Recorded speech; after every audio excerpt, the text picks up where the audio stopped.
Hello, all. What it do? It's your girl Jen checking in.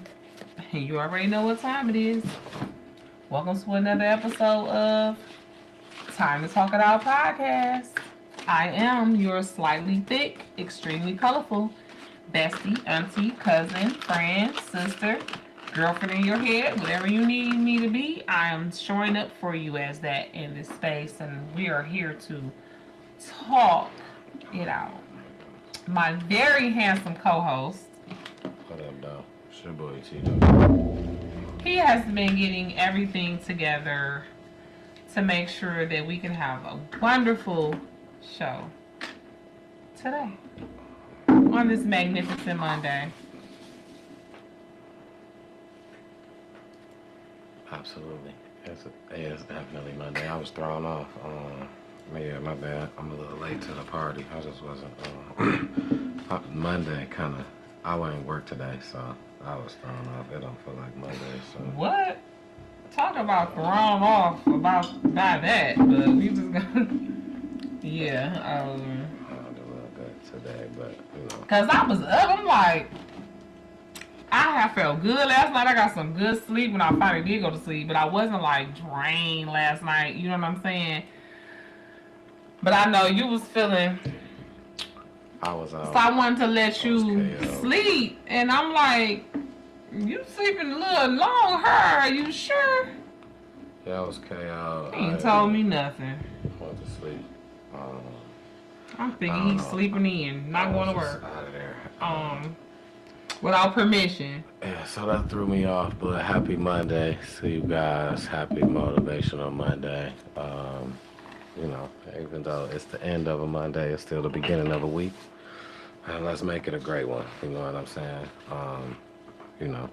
Let's make Monday great again. Absolutely. Let's not bring nobody into this world and let's not take nobody out, you know? Let's do some good stuff tonight. Let's make this a positive night, you know, for once. Some good stuff. Well, yeah, I'm with that. Yeah. You know, speak some positive. Let's not bring nobody into this world. Or take nobody out. Yeah, absolutely. Let's not do one of those. Absolutely, at least, you know, at the very least, you know. So, you know, coming to you guys again with another banger. Banger?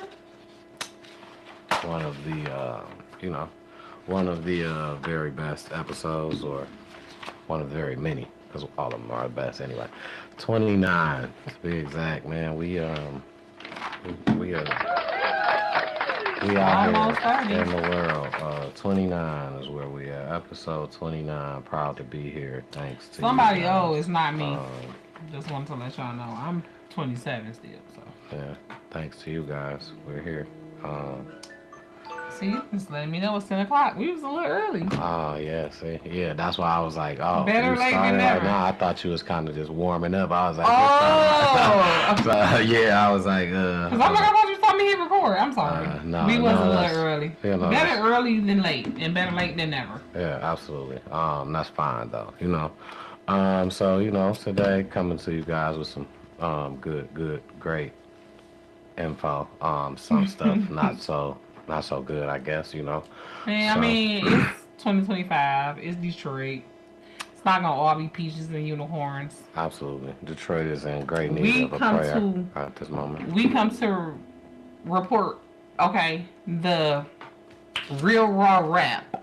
Absolutely. First of all, absolutely. So sometimes it's not gonna be pretty, but please believe it's gonna be real. It's gonna be true. We're gonna fact check. You know what I'm saying? What up, though, Greg? What's the deal, Greg? Thanks for tuning in to Time to Talk It Out with your girl Jen checking in and your boy T Double. And your boy T Double. We might tell you a joke. I ain't gonna tell you no lie, okay? Okay, I like that. I'm still in it. That's one thing though.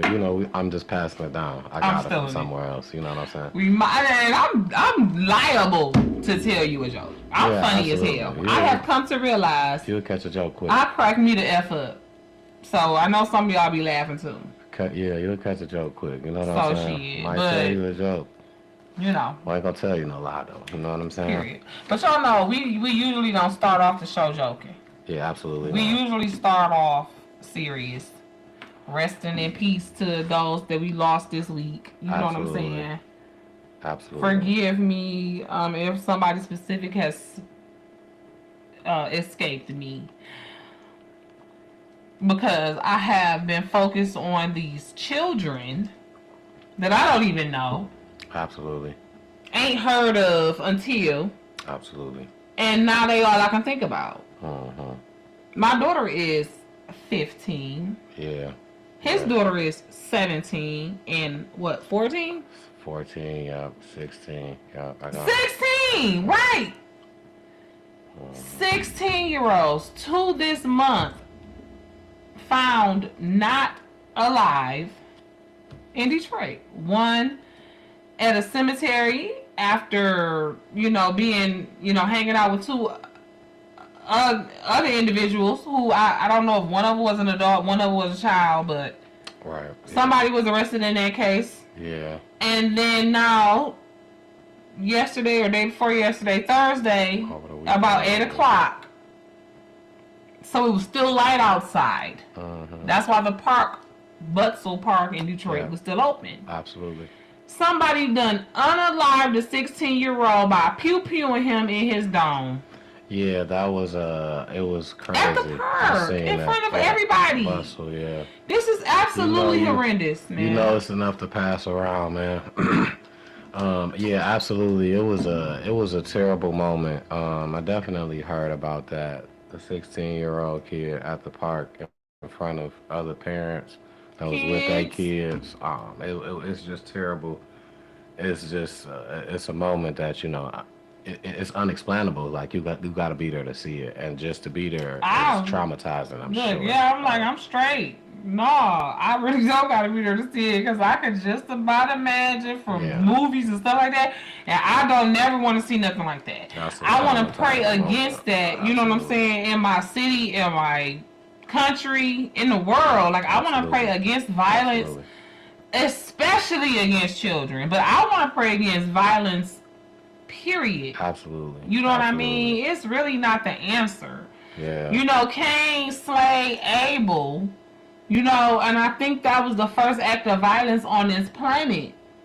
And I rebuke it in the name of Jesus. Absolutely. All the way back then. Absolutely. Yeah. I stand against it. And I come in love and light, peace, and helping people to get closer to God. Like, that's what I'm about. I feel so bad for these people, these parents, these teachers, these friends. Yeah. Like, these are babies. 16. Like, when you think about as a almost 40 and I'm 41 years old, can you think about how much of a baby you was at 16? Man, what? 16, man. You thought you was grown, but when you hindsight is... I don't even think I knew what a gun was. I don't never think I probably held one before. I don't even think I had shot it at the age of 16, not yet. So, back then it was definitely boundaries, kind of way more attentive or just kind of different. And you want to know something crazy though?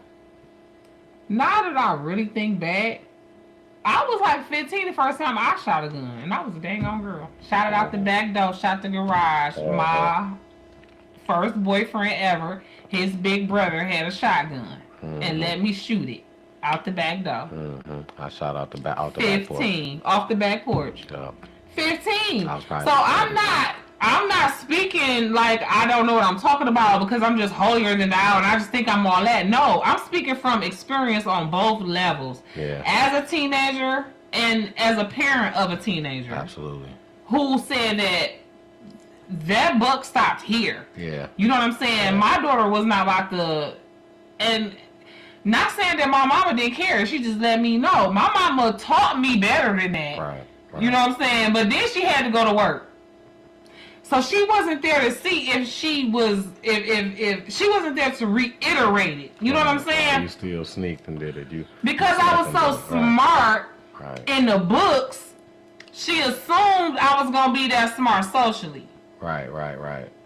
And so, she wasn't there to reiterate. Yeah, see, at 16, I played a lot of football. I probably had just lost my virginity, so I wasn't really even.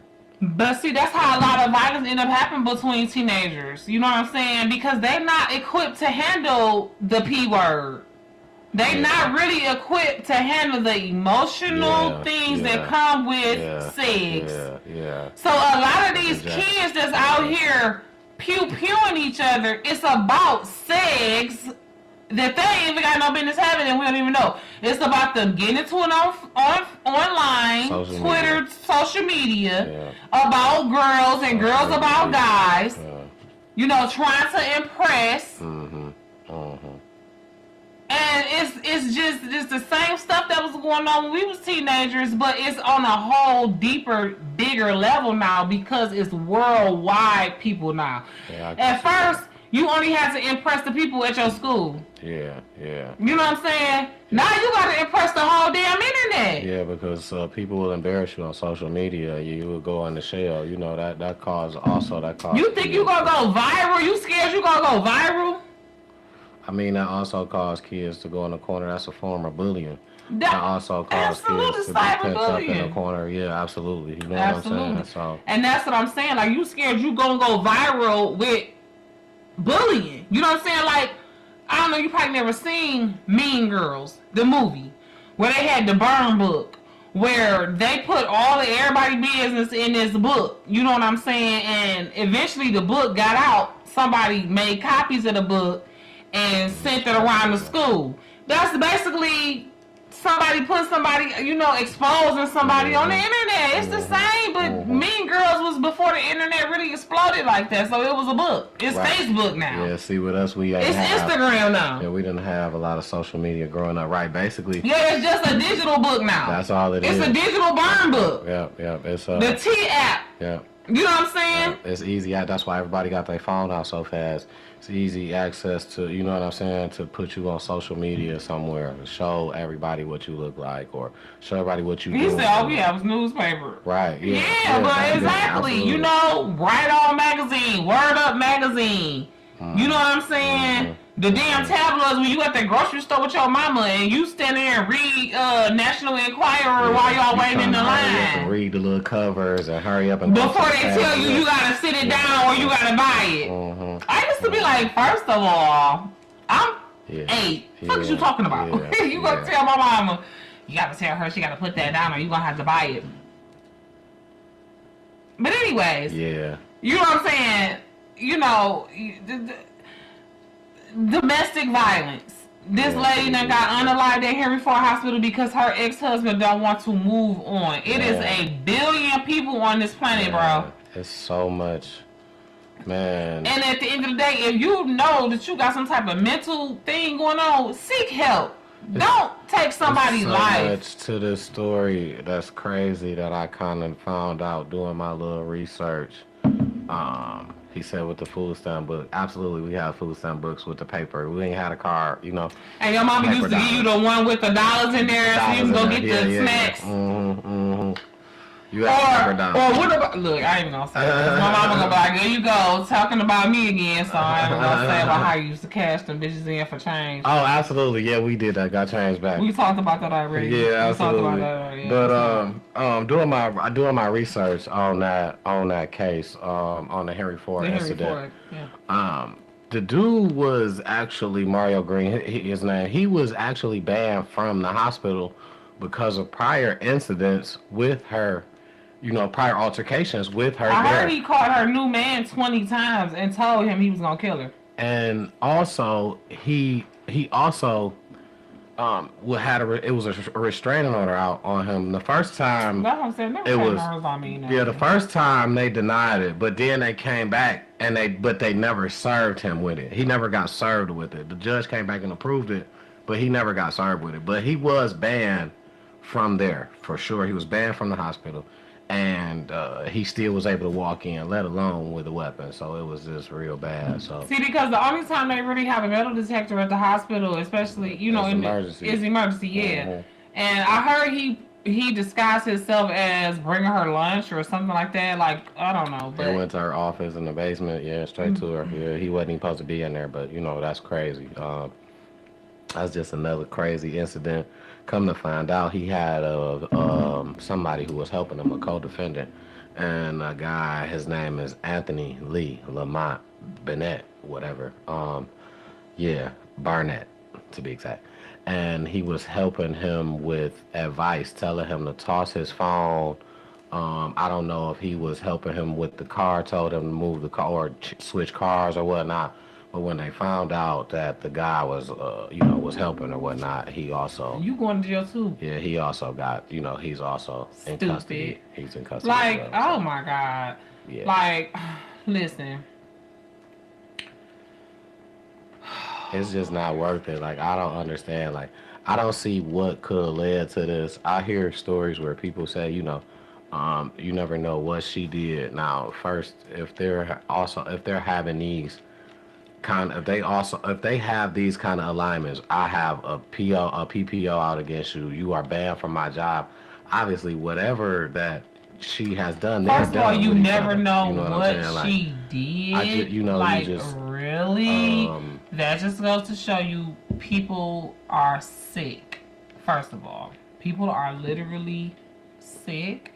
People do not care about women. They don't value life, period, for real. But they really, the least valuable life is that of a woman, and especially a black woman.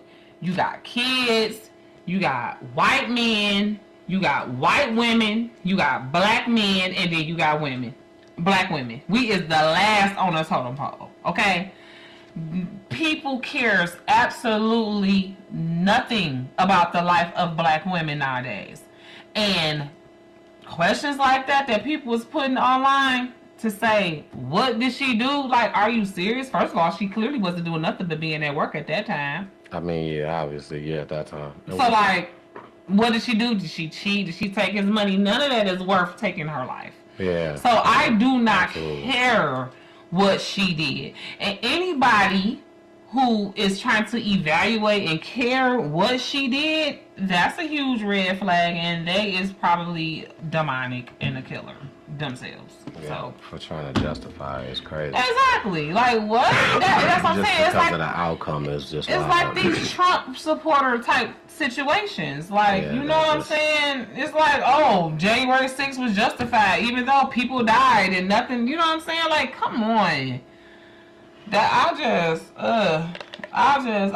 feel so sorry, like I said, for all of the people in Detroit who have been affected by the recent uptick of violence. They want to say that violence is down in Detroit, but they want to say that violence is down in America, period. But I don't see how and where that's true. It does not seem like that. But you want to know what? I'm grateful for Psalms 91. I'm grateful for the covering of the Heavenly Father and the blood of Jesus.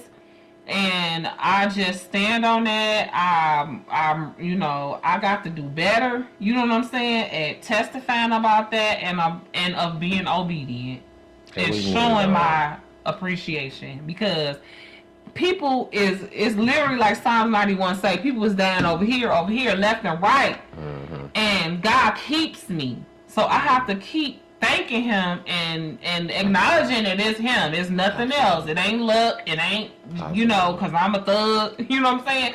It's the grace of God that got me survived 41 years in Detroit, especially when I was younger and dumber, because I'm still dumb in areas, okay? I'm smart, I'm wise, and I'm getting wiser and better, but I still do dumb stuff. You know what I'm saying? We all do. It's a work in progress. So I'm grateful that I have been, saved so many times where, look, 16 years old, 4-year-old, 6-year-old, shot. You know what I'm saying? Yeah. Pew-pewed, whatever you want to say. Luckily, 3 people was arrested in that case where the 6-year-old was pew-pewed. Like, 6, man, you can't even make it to 2nd grade out here? Yeah. You playing in your own house? I'm sick about what's been going on, but at the same time, the heavy laden is who God comes for. So I'm putting this burden at the feet of the Lord. I invite you guys to do the same. Join us in prayer. We are a praying podcast. No, go ahead. Am I right? Oh, absolutely. Oh.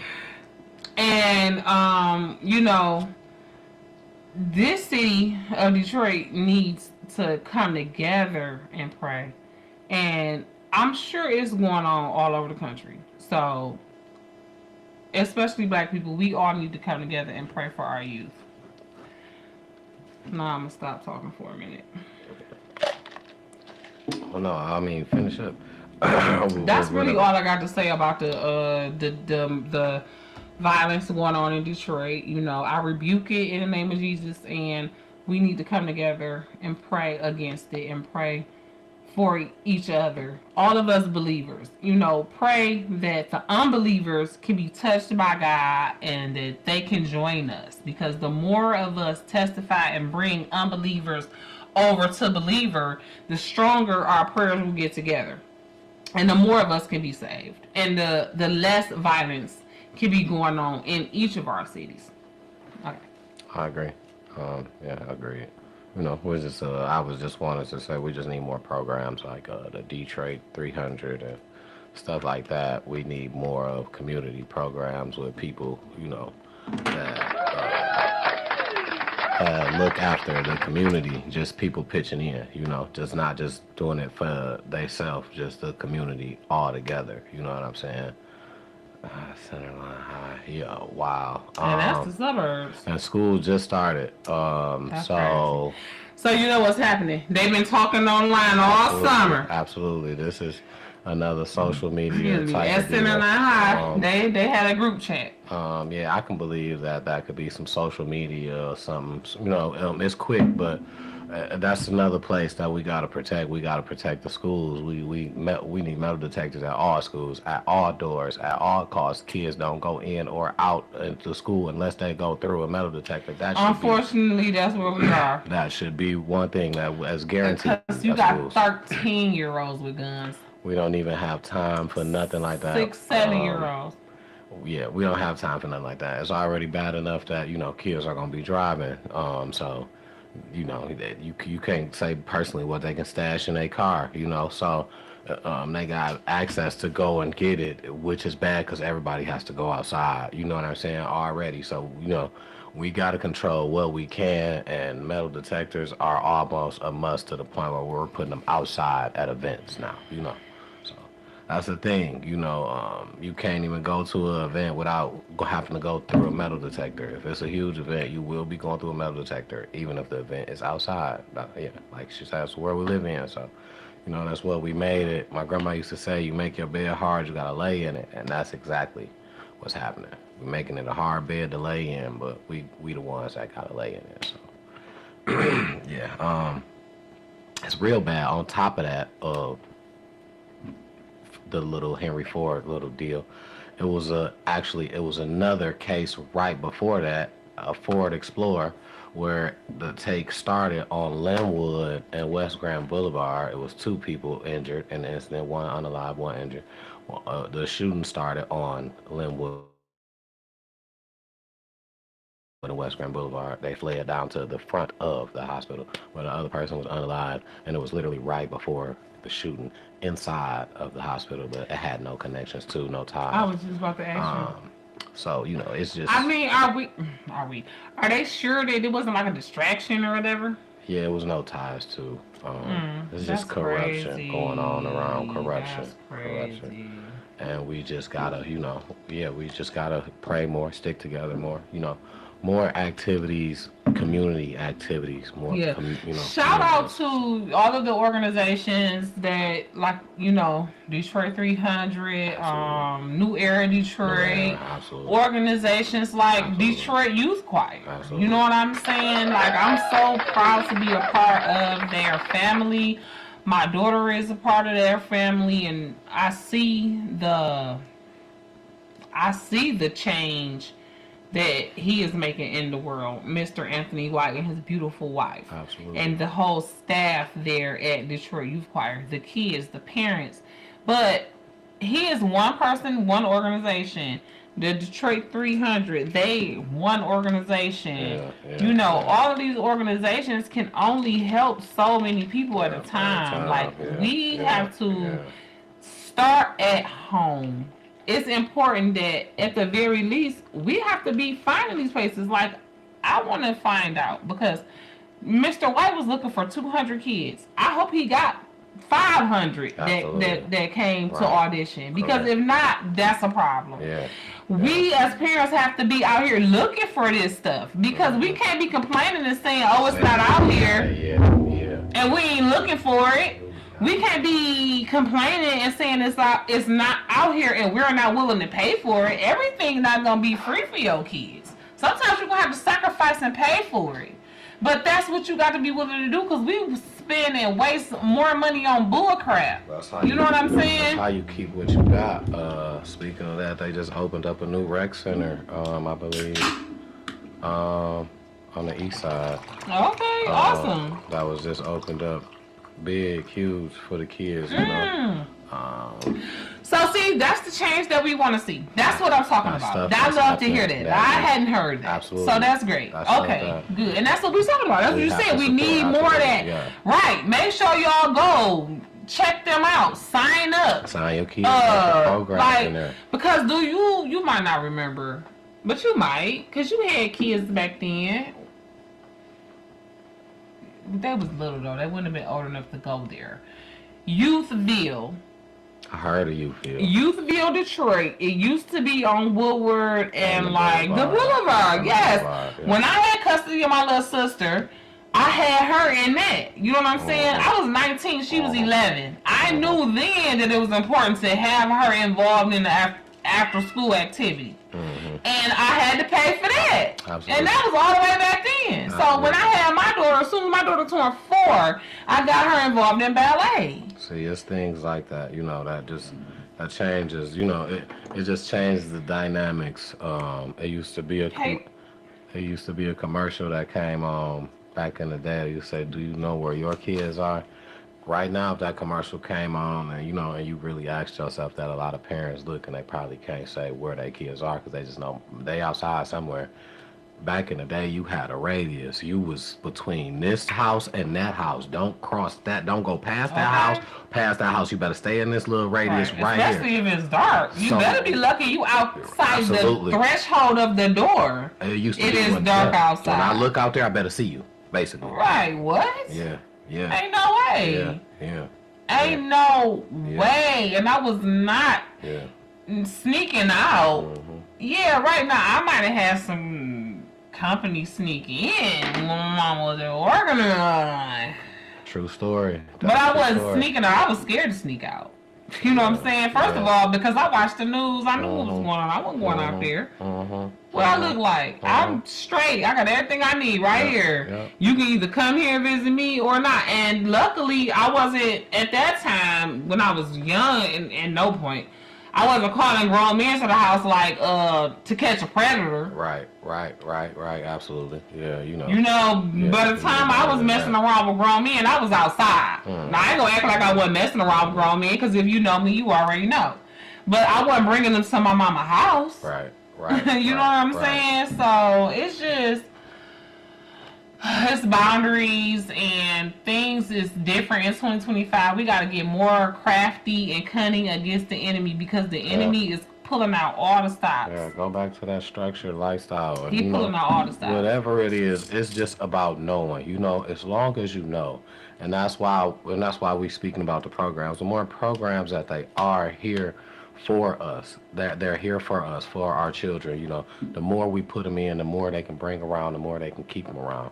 When we don't involve our kids, we're not giving them the chance to even go and check it out. Hey, just go and check it out. Let's go and look at it. You're just letting them say no to it. Just no. First of all, you is the damn boss. Absolutely. You can't let them say no. Correct. You cannot. Correct. You watch them. You pay attention to what they doing already. Absolutely. What they like to do. What they running around doing in your face? Oh, they dancing all the time. They singing all the time. They building shit. They breaking shit down. In the hoops all the time. Yeah, whatever it is you see they like to do all the time for free, that's what you need to go pay for them to do. Go put them in the program. Period. Find it. Google it. We got so many more resources now than our parents had. And it does so much for you in one. It puts your kid in a program. It helps you. People in programs helps you with your kids after a while. You know what I'm saying? So also it gives you just comfortability in knowing where your kid is at. You know what I'm saying? Knowing that they in this program, they well taken care of at a time. You can sit, you can relax. You probably got, you know what I'm saying? It may be a practice or something that's 2 hours. You may say, hey, I don't want to go back to the house. You can sit in your car right here. The 2 hours you have to practice. That's your little You breather, can read. You can go to the gym. You can read your Bible. You can whatever it is you do. Okay, I mean, kid is good. Safe. And listen, I know. Because that's my life. You know what I'm saying? 2 hours really not a lot of time. It's not, right. You know what I'm saying? Especially if you got a 15 minute commute. Don't let it be a 30 minute commute. Now your 2 hours just turn into 1 hour. Right, so you might as well sit down, read a book, write a book. Yeah, take a webinar.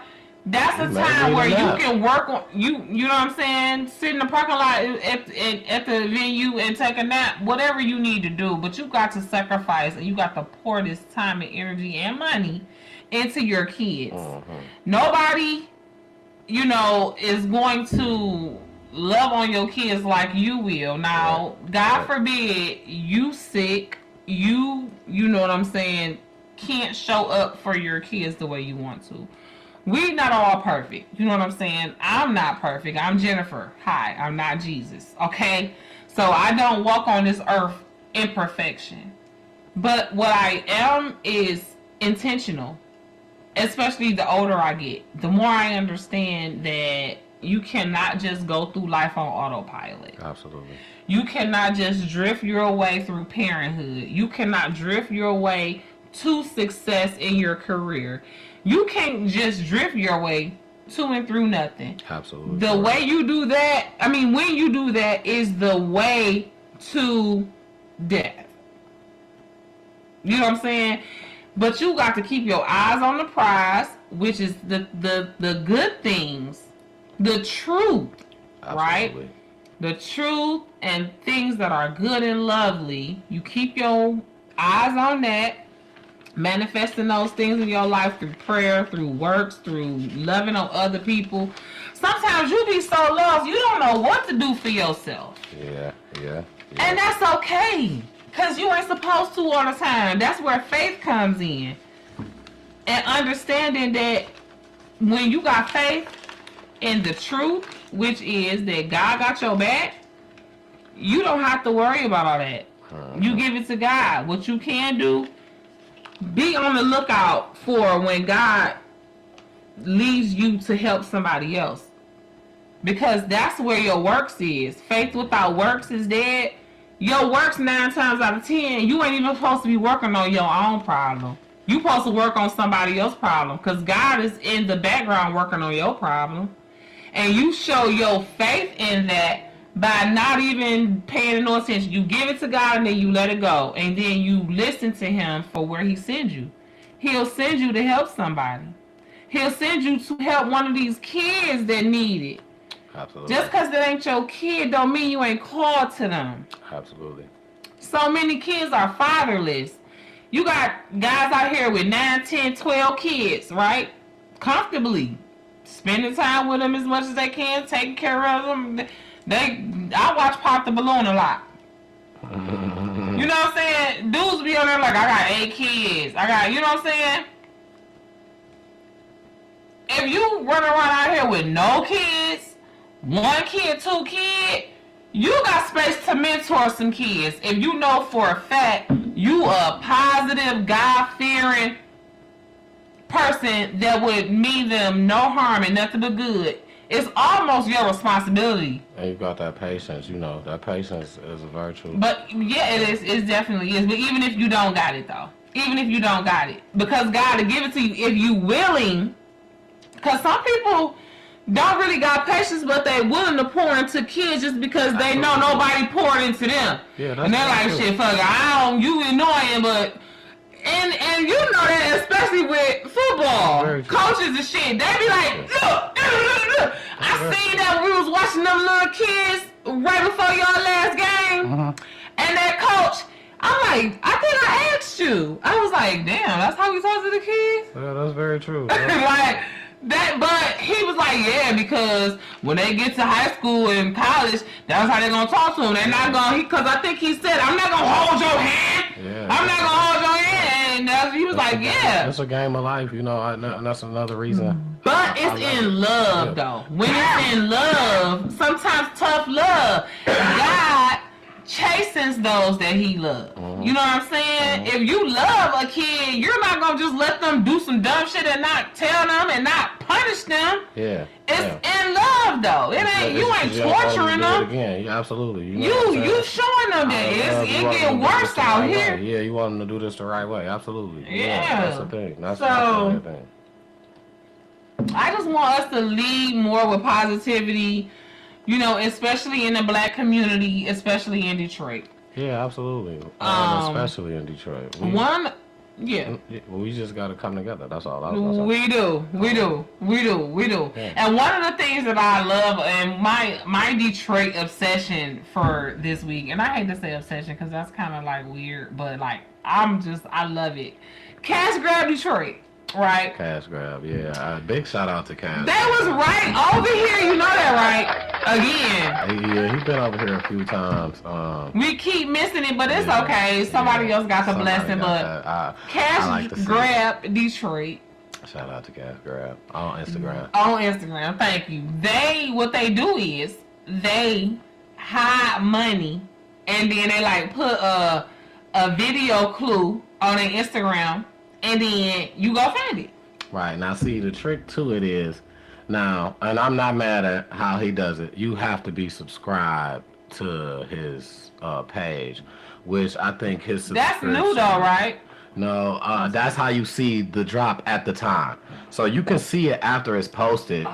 Now, how to actually see the drop when he's dropping, you have to be subscribed to his page. And you're going to see when he drops it right live, so you get a chance to go and get it. If you're not subscribed, then you just get to see it. Well, there's nothing wrong with that.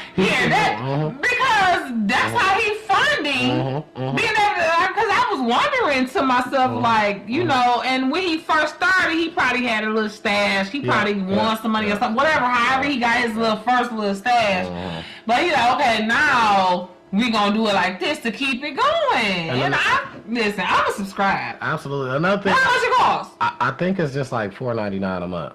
It's just a regular. I think I'm not too sure. Oh no, on the price. I'm not too positive. But another thing I like. I'm probably gonna subscribe. Another thing I like that he do is he don't put enough money in there for you to fight over. Like, you know, it's like good. It's maybe $100. The $150 was the most I seen so far.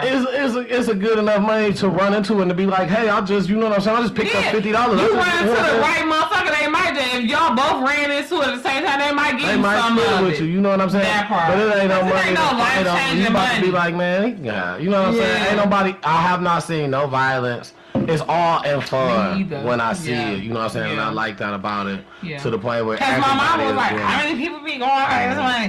That's the first thing my mama said when I saw her. She was like, how many people be going for this money? Yeah. But it's whoever subscribe, and that's another thing. You know what I'm saying? So it's not like it's just anybody.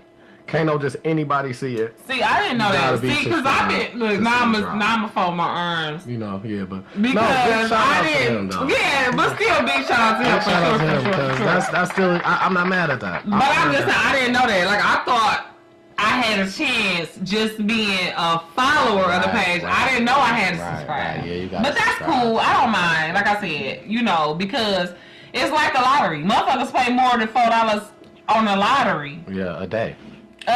Exactly. And that's a month. Whatever his subscription is, it's a month. Yeah, so that's cool because you never know when he gonna be in your area where you live, or you just gonna happen to be in the area where he. Yeah, right. Absolutely. That's totally a thing. You know what I'm saying? So yeah, that was my all for What Up Though Is You Cool. What up though is you cool? Yeah, Detroit. I don't know. I ain't might been have cool something lately. else. I might have forgot something, but yeah, I think I'm done with that too. If we come up with it later, remember Yeah, we'll something. just run. You know what I'm saying? Yeah. We'll just run through it. But Yes. Detroit ain't been cool lately.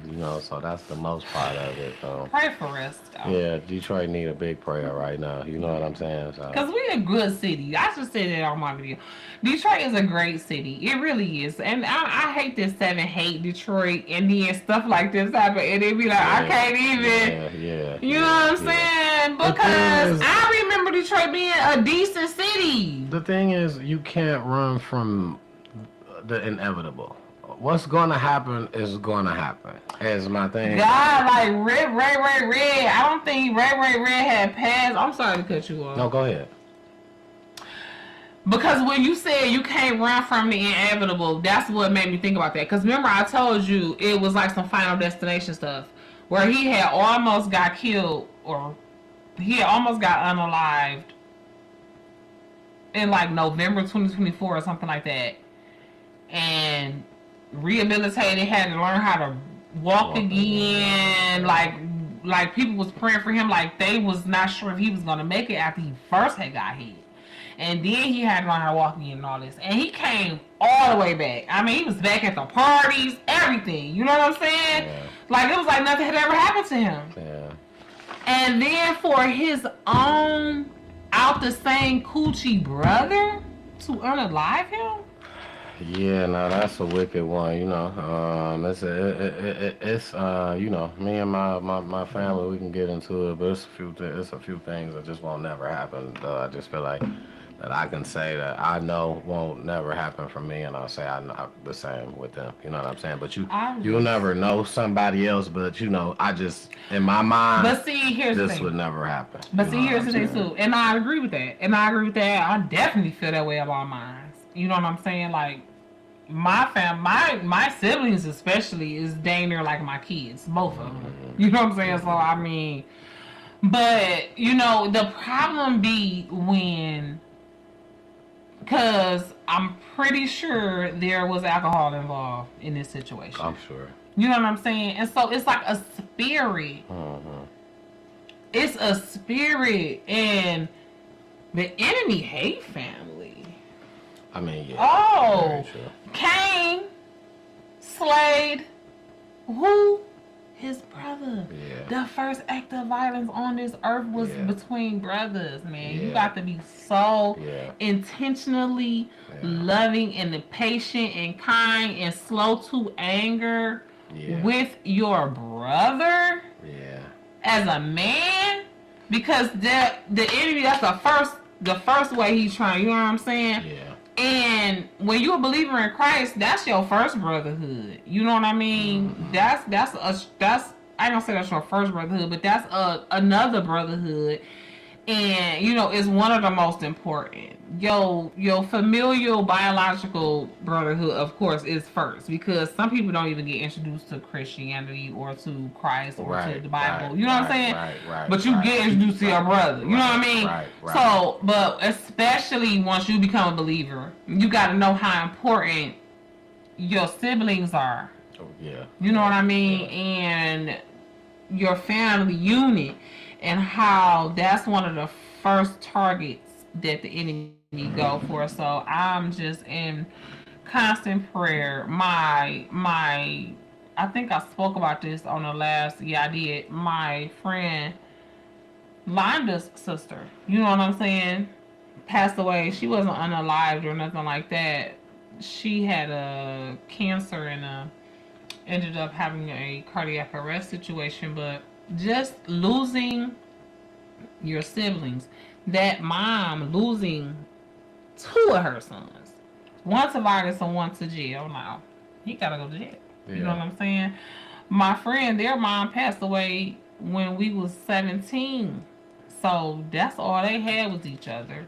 Yeah. And now she lost her sister. So I'm praying also for those who lost siblings or whatever, because families are it's the just ones been a lot of loss in Detroit. Absolutely. You're right. We just really need to pray for each other. That also, went down in all the incidents that occurred. Absolutely. All those families. Yeah. So Yeah, prayers up for everybody. That's going through dealing with. Okay, so That's what's all up right. with the internet mess? The internet mess. And The internet. internet. Like, there's some I don't know what they call them, something. Beyonce's internet. They'll probably say Beyonce's internet or some folks internet or something internet. It's somebody internet. It's Beyonce. It ain't mine. It's somebody internet. I'm just on it. Okay. First and foremost, right? This one kind of stood out. I looked at something that stood out to me, and I wanted to bring this up first and foremost because I didn't know how to feel about this. China is set to unveil the world's first pregnant robot using an AI womb. Like, so. I got that rolled down too. That's horrible. So No. yeah, this is a $14,000 procedure. I'm so confused. You will not have I guess for a surrogates, people that want to do a surrogates, you have to pay those mothers, and certain stuff I'm just like, robots can't replace certain stuff, so when I seen this and I'm like, they're going so beyond that. You cannot, if this is possible, if they can make it, they're going so beyond. It's nothing it's nothing that you can say that a robot can't. But here's the after giving birth to a human being, a robot, that you just told what? I was lost. I was in disbelief. It took me by just like by storm. Like, what? I so didn't believe it. I just looked into extra. So I already understand that China has a lot of different things that we don't have. Like, far as like they cars got like massage chairs and crazy stuff that's just banned in the United States. You know what I'm saying? They cars are crazy, right? So, I understand, right? They got a lot of different things. This one right here takes the cake. I just don't. Robots are just they're really trying to make it a takeover with the robot with this AI thing, like so. I was took by storm. I didn't like it, and I don't. You were took by storm. Yeah, I don't think that. Why? Because it's a robot making a human being. Two human beings can't get together and make a dog. You know what I'm saying? Like, hold on, you said what? It's a robot. Two human beings can't get together and make a dog? That's what you said? Correct. Okay. So I just didn't feel as if, I just... Two human beings can't get together and make a dog. What does that have to do with a robot? Making a human. Exactly, that's what I'm saying. The robot is making a human. You said no robot is making a human. I said the robot is making a human. The robot is not making the human, but okay. I don't want to cut you off. I just want to understand. No, I'm done. The robot is making a human. The robot is not making a human. Who's making it? Okay, so I'm going to ask you a series of questions right quick just to kind of gauge where you are in this whole thing. Okay, hit me with it because I'm lost. You feel me? That's what I'm saying. I'm trying to see what feeling some kind of way. What I need to tell you, or what you already know. I don't want to like make you seem. You know what I'm saying? I mean, so because I think you know a lot of this already. Okay. But I'm gonna ask you these questions so you can see how they all tie in together, right? And how the enemy, how technology, how whatever is not thrown up on you, regurgitated all at once. It's baby spoon fed it to you, right? So I want you to think about women that can't have kids. Right. Men that can't have kids. Correct. So men that can't have kids, or men that think that they just want to say they sperm or whatever. Men go and put up sperm and save it, right, for later, or they donate it, whatever, right? Uh-huh. And then they take the sperm and put it in a woman, to create the baby from no sex, just manually putting it in her, right? So we know that. Then we know too, right?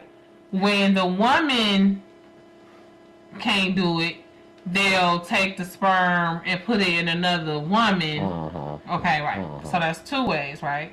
That they manipulating this. Been doing it for years. Then we know, God forbid, you have a baby prematurely.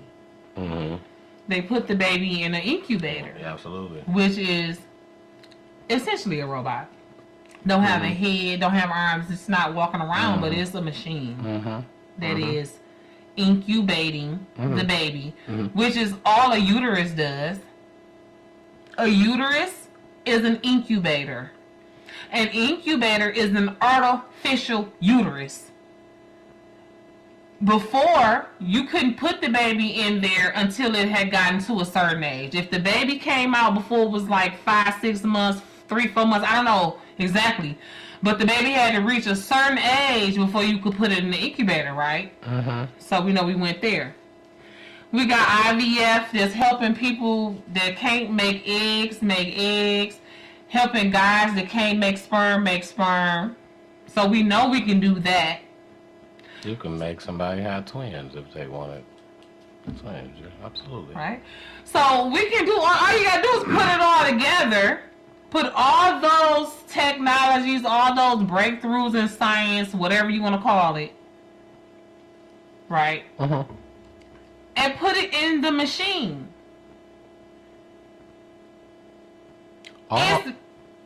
No, go ahead. It's been possible, but they're going to spoon feed it to you. They just like they've been just like they doing with this violence. They desensitize you to this type of stuff. To where slowly, but especially people who watch a lot of TV, read a lot of articles, who know a lot of stuff, it's less shocking. To you, you might just be like, I knew this, I knew that, but I never tied all that together to where, oh my God, somebody who don't even know that what you know about it is even more shocking, and they just can't believe it. They're just like, oh, it's the end of the world. But it's been happening on smaller scales. Now they just put all them little small things together and just said, fuck it, we just go make a robot to just do the whole process. You know what I'm saying? We've been artificially implementing little parts of the birth process. Now we just gonna put them all together and we can just do it all with a robot. We been could do that, but we just didn't want to tell y'all because we knew that would just be too much in 2015. That would have been just too much in 2008. That would have just been too much in 2000, but they probably been able to do it as long as incubators and IVF been out at the same time. One thing I feel like China ain't holding up. Whatever they can do, they doing it right away. That's why I feel like this is... They might be doing it all right away, but they're not telling it right away. Another thing is... China? Every way that you named before about the process, it started with a woman. That was the start of it. Even when you put the incubator in it, it started still with a woman because she had the baby premature in order for you to have to put the... It was what not... What do that got to do with anything? So that's what I'm telling you is a difference. Is why you asking, you saying, why I'm telling you why I was blown away, and you saying, well, if you put all this together, you will under. No, you still won't, because if I put all that together, what I understood from that is that I understood it still starts with a woman. It still starts with sperm and eggs. You know what I'm saying? Fertilize, something like that, right? Like, so my thing is, even if the guy he's shooting blanks, he cannot produce. So okay, we need someone else's sperm to in order to have this baby. So you know what I'm saying? We can put it in, inject it, and my lady, she's gonna have the baby, or she can't have a baby, someone else carries it for her. That's still a person. It still starts with a person, is what I'm saying.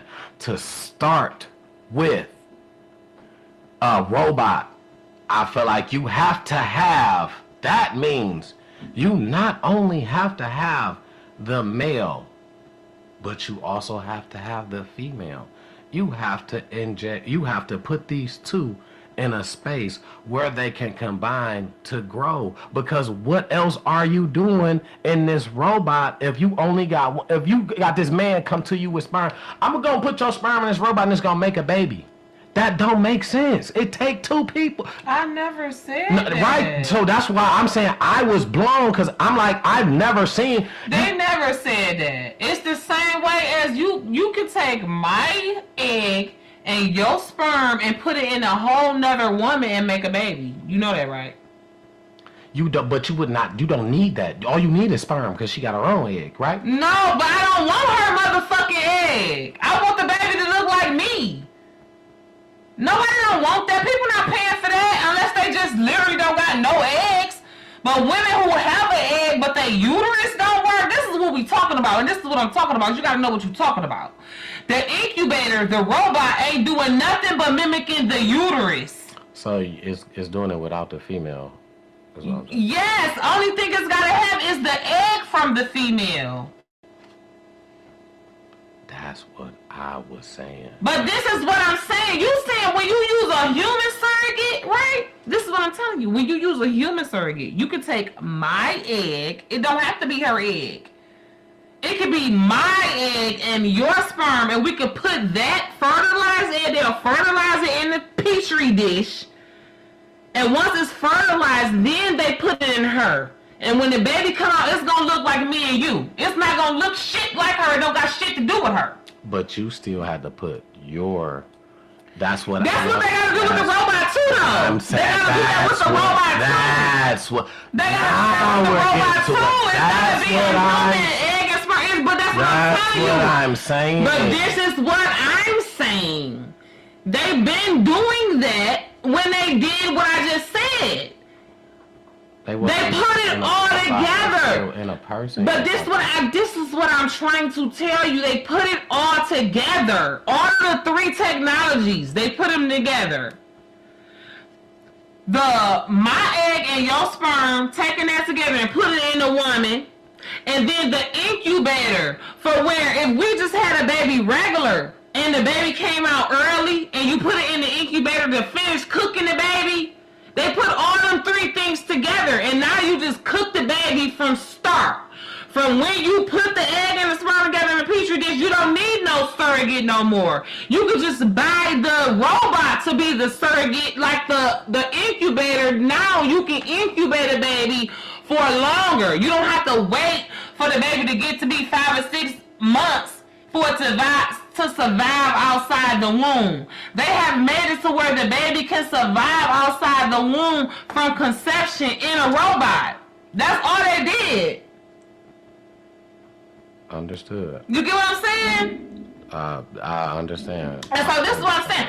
I'm not surprised by the shit. I'm not blown away. Because all they did is put them three things together. They think somebody stupid. They been could do that shit. Well, they just didn't, like I said, they just didn't wanna. It was me. I was. No. We just ain't paying no attention to that. We ain't paying no attention to that. Cause it took me to look at this story in hindsight being 2020 to think of that. When I first heard about it, I didn't think that. I still didn't, but you know. And I wasn't thinking like, oh look, they can do this, they can do that, they can do that. Now they gonna make a robot to. I didn't think they was gonna do that. You know what I'm saying? They knew nobody would think that shit. Cause they distract us with so much other bullshit too. You know what I'm saying? I mean, I just felt like for you to have said you can make a baby from nothing with just a robot. They didn't say that though. I'm not saying. I'm saying with no human. Like not saying that you don't need. It still gotta come from the human. The egg and the sperm gotta come from a human. Bingo. They cooking the fertilized egg in a machine, the same way they do. Saying that you can make a baby with the eggs and the fertilizer, I did not. Not the eggs and the fertilizer. Well, you the fertilizer. Whatever it is that I'm including that. I'm not taking that out. That's clearly what I've been saying. I'm including that. But I still did not think that you can just take that and say, I'm going to put this inside of a robot. And it's still going to create this whole baby, right? Because this womb that's for this baby got this baby wrapped up. That's why baby, and then they flipping around. And so I just thought that the whole process of the birth was like, how can you process that from the beginning to the end in a robot? Is what I thought. That's me. That's what I'm saying. That's all I was saying. No, I understand. Not saying that, you know, I'm not the smartest person in the world by far, of course. Of course, by far. And I also don't have a problem with that. But I just found that some dudes just like crazy to me. And I just feel like 14,000 is the price of that, and shit, I'd rather just go ahead and just be on child support. Shit, you crazy as hell talking about 14,000 for a robot. So now that leads me to the question of, so how much is the surgery, or how much is the pregnancy surgery, like, total? Is it $14,000?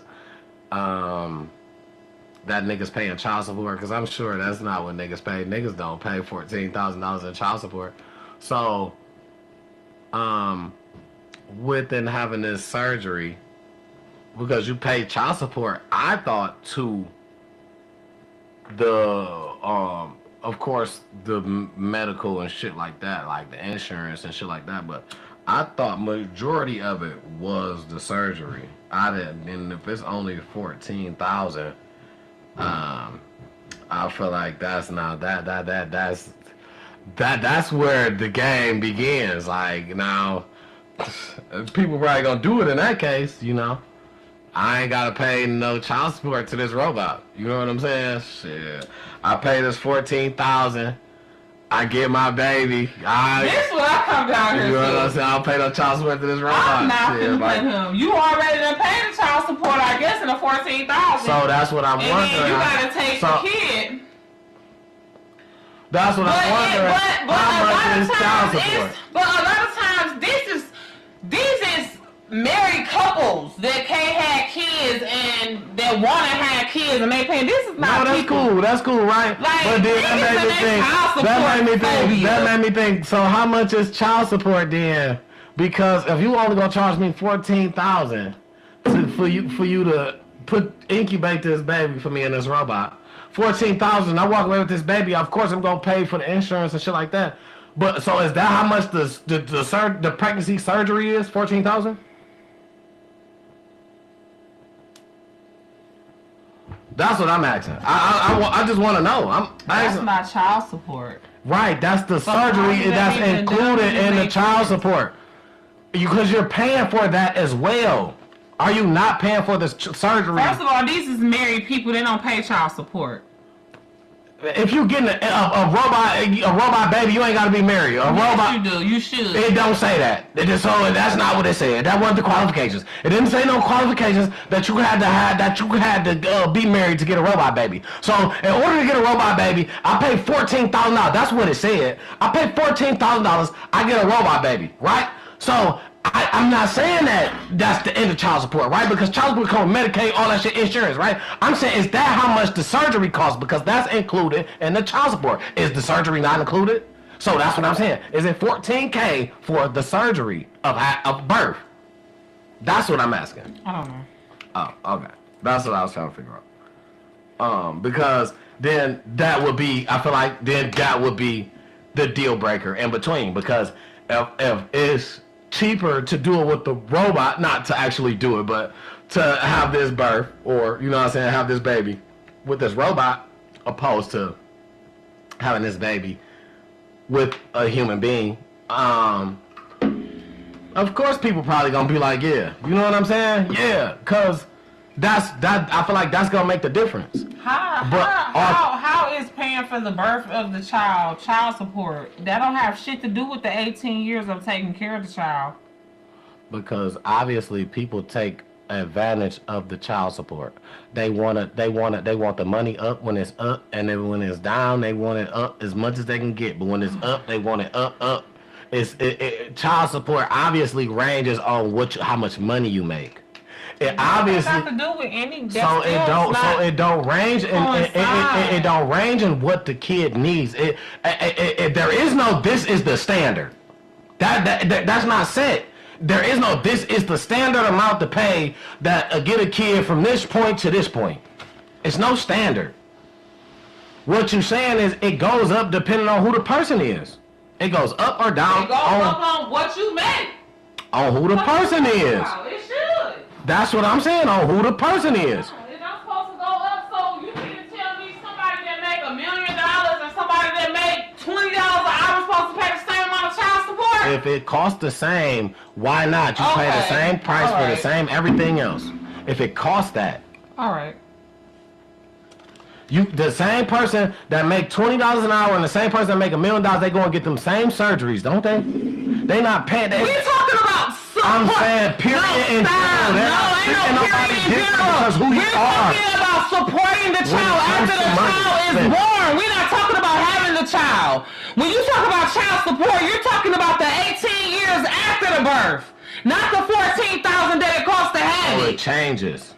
Up and what down. What are you talking about? Yeah, it changes a kid. To the person. Of course, according to a kid. According to the person that you had it by. I didn't say nothing about a kid. Whoa, I said the price of having a kid changes according to the person that you have it by. The lifestyle of the person that you have it by. Absolutely. Okay. All right. Absolutely. Where's that in? That makes sense. Just like case in point, Kanye West kids and my daughter, they had a whole different quality of life, and it costs a lot more to pay for Kanye West kids than 7. Let's be for real. All right. All right. You got it. Yeah, you won. You got it. Shit. Mm-hmm. Absolutely. That's exactly what happened. It do. No, I said that's what did happen. But it costs more to pay for Kanye West kids than your kids. And I think y'all both got 4 kids. I mean, whatever. I bet you his 4 kids child support is way more than yours, and you don't think it should be? I'm sure it probably is. You don't think it should be? That did not answer the question. He knew who he was getting with when he got with her. He literally manifested that shit with a song. And that's how you feel, and you're not wrong for feeling how you feel, because that is your entitlement, your feelings. You're entitled to that. So you're never wrong for how you feel. Yeah, I just said, should the price change if you're talking about certain thing that this is what we're talking about, surgery and then child support, and you're saying it should change according to a person. That was the answer. Okay, boom. Now, all right, next. I wanted to move to Raja Jackson, son of Rampage. Man, my boy did some crazy work that I seen. I read up all. He attacked another wrestler by the name of Stuart Smith. I forget his actual wrestling name. He got a different wrestling name, but his actual government name, Stuart Smith. And now the guy is now hospitalized with the whole incident. It was supposed to have been a skit. Allegedly, it was supposed to have been a skit that Raja agreed to, and before the match, allegedly the guy smashes a can on his head. Now, I don't have exactly what the script is, so could have been a part? Could have. Talk about the can. Absolutely. Could have been a part? That could have been already in the script you're saying. Could have. So, before the incident, you hear you hear Raja on the side on a cell phone, talking about a contract that he signed for this whole moment. He said in the contract, it said, I could hit him back for real. It said I could hit him for real. And he says this a couple of times. And he's on the phone while he's saying So it. he supposedly read that. Right, this is what allegedly he He should read have took a picture of that part. during the contract. And he's explaining it to, I guess, his agent or someone on the phone before. You can't really hear the other person what they're saying. But you can hear him talking. He's explaining to this person that, you know, I'm gonna get him.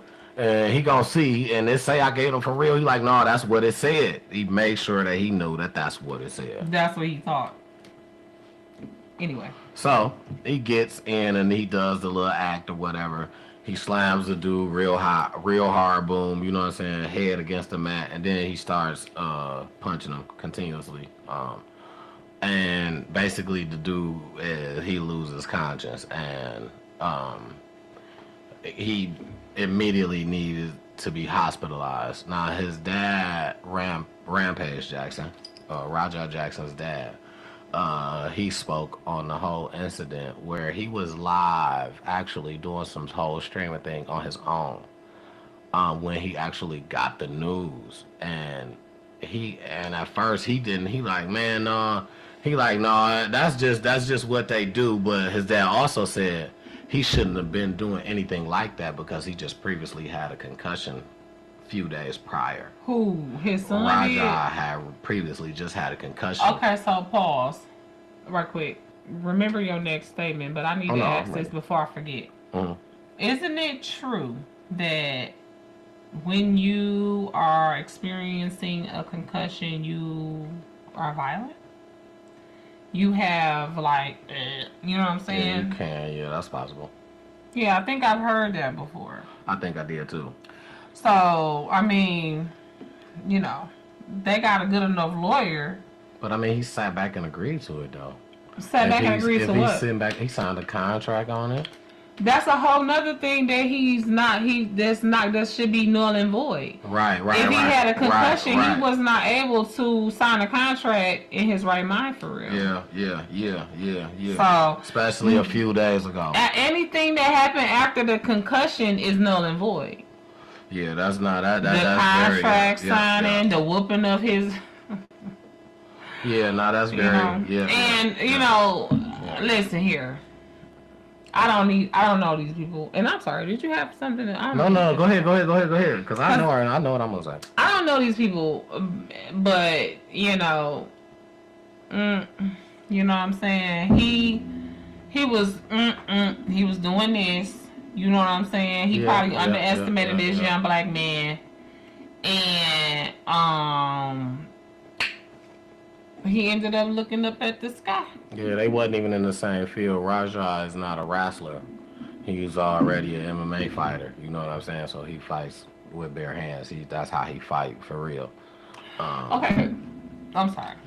So this other guy, whatever his name is, Stuart, the wonderful guy, Stuart Smith. He's like a WWE. Well, they're not. That's not his league, but the same type of sport. Bingo. He ain't really fighting for real. Scripted. That's scripted. He playing. They're scripted, right? They're all on scripts, right? Oh well, I mean, I still don't care, but right. You know, I'm still sorry, not sorry, but that do kind of changes a little bit because if this wonderful guy, Stuart Smith,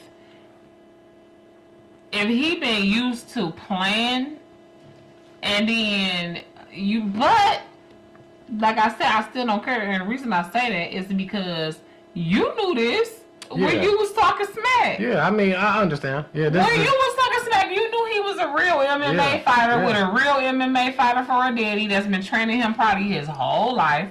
Guaranteed. You seen this man, what he looked like. And he's a young dog, 25. He's a young dog. You know what I'm saying? The Stuart Smith guy, I didn't see him really. I just saw him on the ground. Yeah. But he looked rather large. You know what I'm saying? He looked like he was probably a little bit older.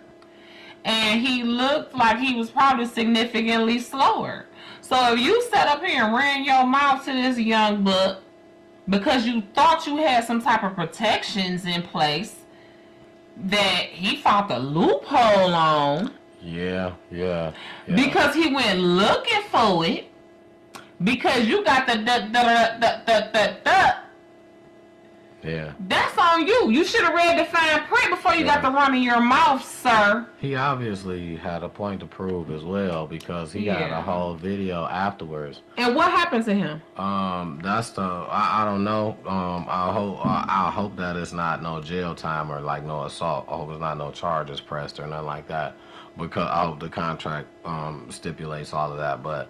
I don't know. Nothing happened to him so far. His dad gave an apology because, like he was saying, his son shouldn't have been in nothing like that. Why? Why did he say that? Because he had a concussion prior, a couple days before. So he said so he shouldn't have even been agreeing to no combat. Right. Period. He wasn't in his right mind.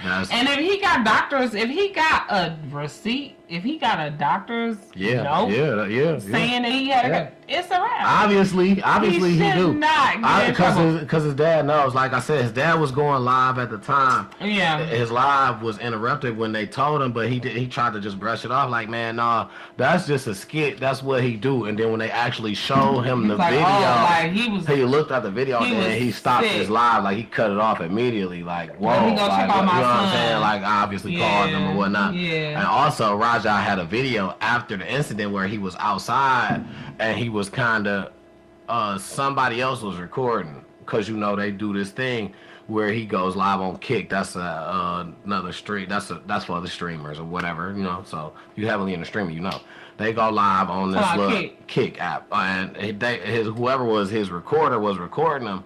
And he was just saying, like, man, I'm tired of everybody thinking I'm a B. I'm this, I'm that, I'm soft. I'm going to show everybody, man, I ain't done, man. I ain't playing.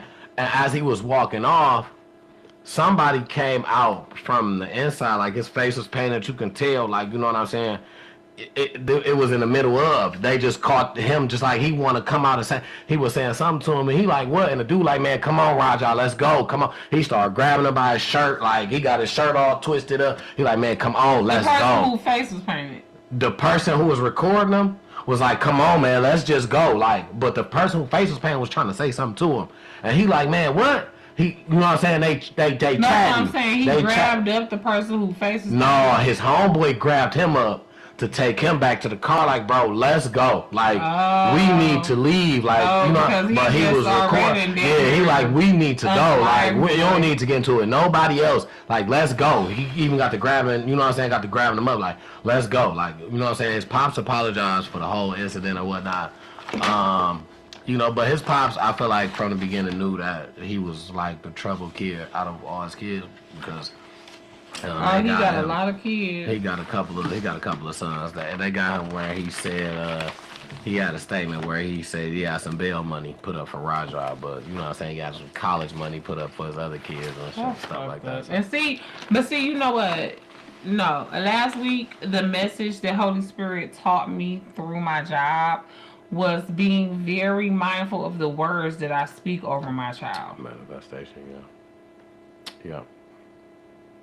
That's very big. That's true.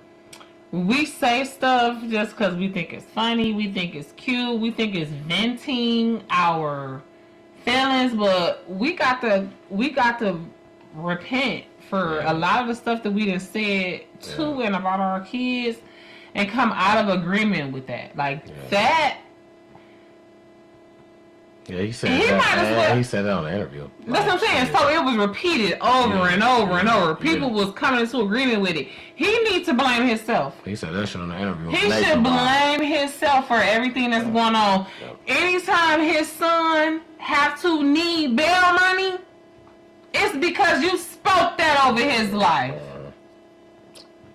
He spoke as if he had money, tuition money put up to school for his other kid. And this is why I just Oh Lord, watch my tongue, guide my tongue. I mean, About my baby. I understand your kids, right? But that's just something that you ain't about to. I don't want you to do that, so that's not what I'm gonna say. Just because you think it, you shouldn't say it out your mouth. Yeah, I and don't want you to do that. When you so that's when not you what see I'm it gonna as say. a thought, you should rebuke it. Yeah. Don't let it come past your tongue and your teeth. That's gonna make me bring you that much closer to you. You know what I'm saying? For me, I'm that much closer to my kid now. In a certain area, because I feel like because it's my fault if you end up like that, you know. So I don't know. We just gotta, like I say, man, that's a crazy moment for me. I hope that it all settles out for Raja, but just stay in your lane, brother. What you do is not what they do. Stay in your profession, and that way. Anybody cross you in your profession, you got the right to just be like how you would. You know what I'm saying? Like how you are. I understand what you know is what you know. Go they for need that. to stay in their profession too. Go for that. I mean, I if go you for that. You a wrestler, don't come for no MMA fighter. I mean, that's you know what? I'm glad we talking about this because you know what? People are starting to just do whatever for the money, and I hope that's not why you did that, Raja. But you know what? To go into the next one, Tank wants to fight Jake Paul, but he's running from Lamont Roach. Lamont Roach was the last person that Tank fought. Gervonta Davis, light skin with the braids, the boxer, little dude. You seen them? Okay, but I'm saying if he already fought him, what's the problem with him fighting this other? Jake Paul is not really a boxer. Okay, he's a YouTube so he getting guy. a free check. No, this the thing, right? He's chasing the bag because What's wrong Jake with that? Paul, because you're doing something that's not even for real. You gotta fight. So I'm getting a bag the first for rule not of, even really working for real. no, you're working extra. The first I'm rule, the playing. first rule of fighting is fighting in your boxing range, like in your weight class, right? That's one thing. Remember, Clarissa had the little thing. Come to 45. Well, she was talking to another boxer. Come to 45 because you can't fight me if we out of weight limit. Gervonta Davis, last time he weighed in at a fight, he was 133 pounds. Do you know how much Jake Paul weighed? Like 175. 199 pounds. He's 200 pounds. Fighting a 133 pounder. That's not boxing. And what I said, what this gonna do, mark my words right now. You heard it here first on Time Talk It Out. I'm gonna tell you what this gonna do. This gonna destroy the boxing world. I'm gonna tell you, the boxing world right now, if Jake Paul goes, because I'm about to tell you what's gonna happen. Jake Paul is gonna give Gervonta ain't lost a boxing match, period. And he not finna lose against Jake Paul either. This man is so much. Listen, he baby. cannot get in with him. You know how long this man reach is. I've seen it in untrained fighters. I've seen an untrained fighter that was 130 pounds knock a nigga out that was like 230, at least like 3, 4, 5 inches. I mean, he was looking up at this nigga. Was the 230 guy trained? First or of was all, both of them untrained? That's what I'm saying. Okay, They both was of them. untrained. Okay, both of these niggas trained though. Trained fighters. That's what I'm saying. We talking about 2 trained fighters, but we talking about Gervonta Davis that's been trained as a boxer for longer than this nigga. And he moved up to be in the weight class that he in. He was lighter than that. And so, but this is what I think. So, I'm sorry. I don't mean to cut you off. No, go ahead. I want to know. So this is what I want to know. What people think. So this is what I think. And I'm a boxing fan for at least 15, 20 years now. You know what I'm saying? I do believe that money talks and BS walks all day long in the boxing industry. All day. So here's the thing. Twice on Sundays. But here's the thing though. Money will talk even if it's talking BS. I understand. Yep. I understand. Okay? I'm gonna hit you with something when you're done. Go ahead. I understand. So, I don't know the particulars about this fight, but I knew the particulars about the fight against Mike Tyson with Jake Paul. Right. Jake Paul was the money behind the fight. He's always. That's all his fights.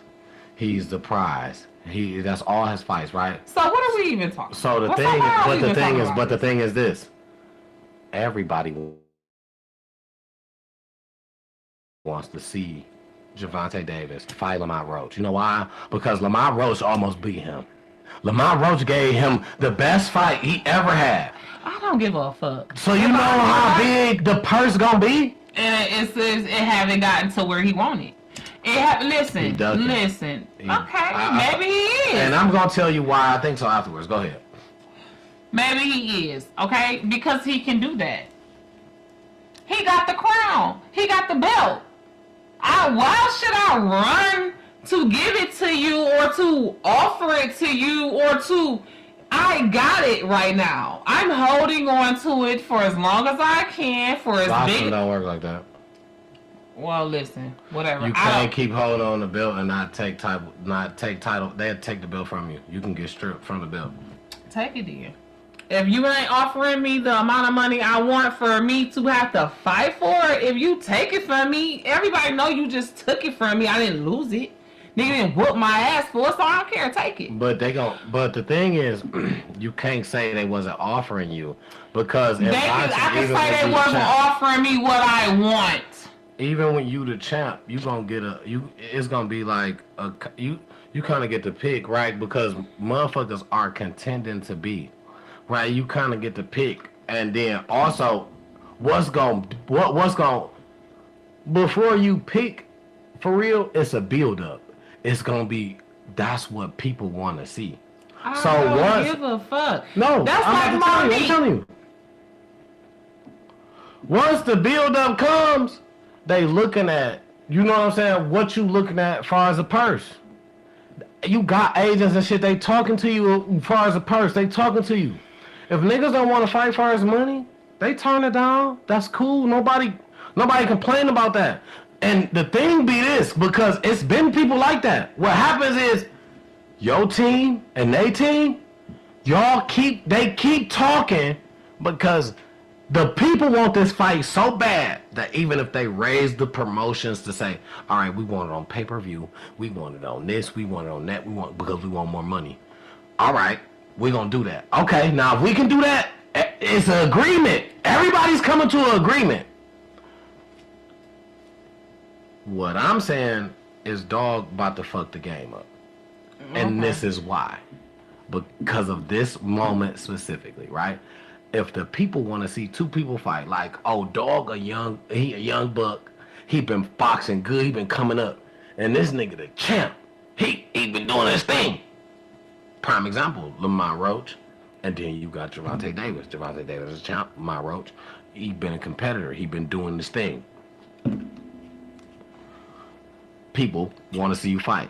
You make a big purse the first time. Y'all agree to, now in boxing, you are agreeing to a rematch term on before you even fight. You agreeing to a rematch term. Mm-hmm. They agreed to this.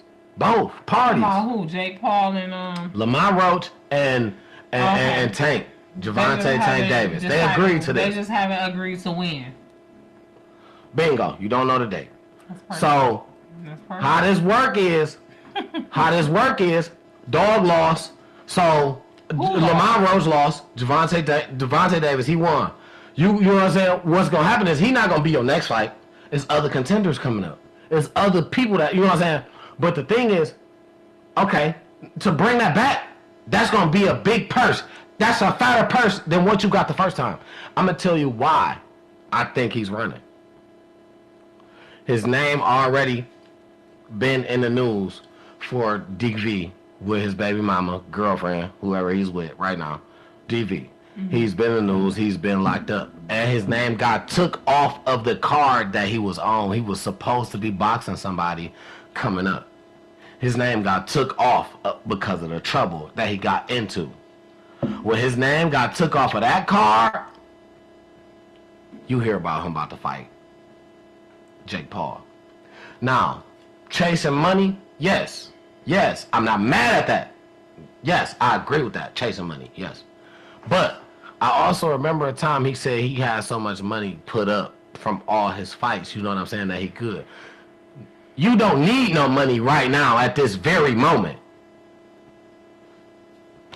To chase a bag, I'm not mad. But, and also, before he even went through the DV case and was put on this card, he had a whole report. And I think you can rewind this back. You can go back a couple episodes if I'm not mistaken. I spoke about this. He had a whole report about how he said he was about to retire, how he was done with boxing. That's just signs that's showing me. Who said that? Gervonta, Tank Davis, done with boxing. That's just ways of showing me that I feel like you don't, what the new boxers want to do, they don't want to lose. They want to end with a perfect record. You don't want to lose in the boxing world. You would rather say, I lost to a non-boxer for a big bag and then retire. This is what I think the plan is, in my mind.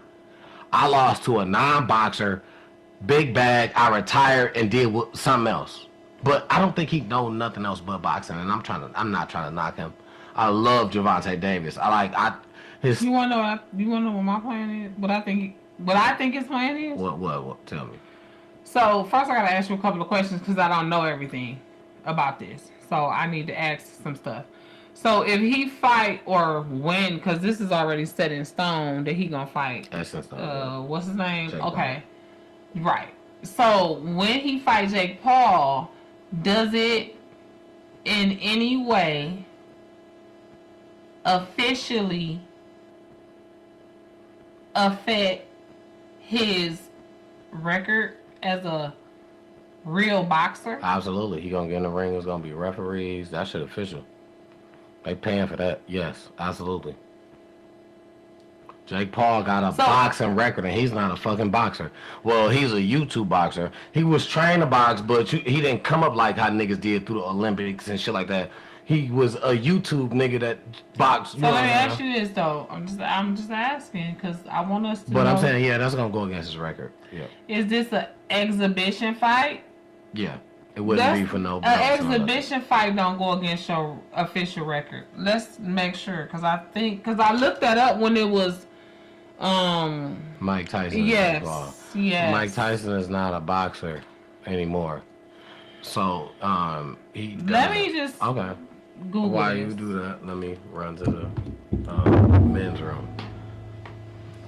Let me ask. I'm gonna ask Google AI. He asks, will it go against his official record if he loses in the ring?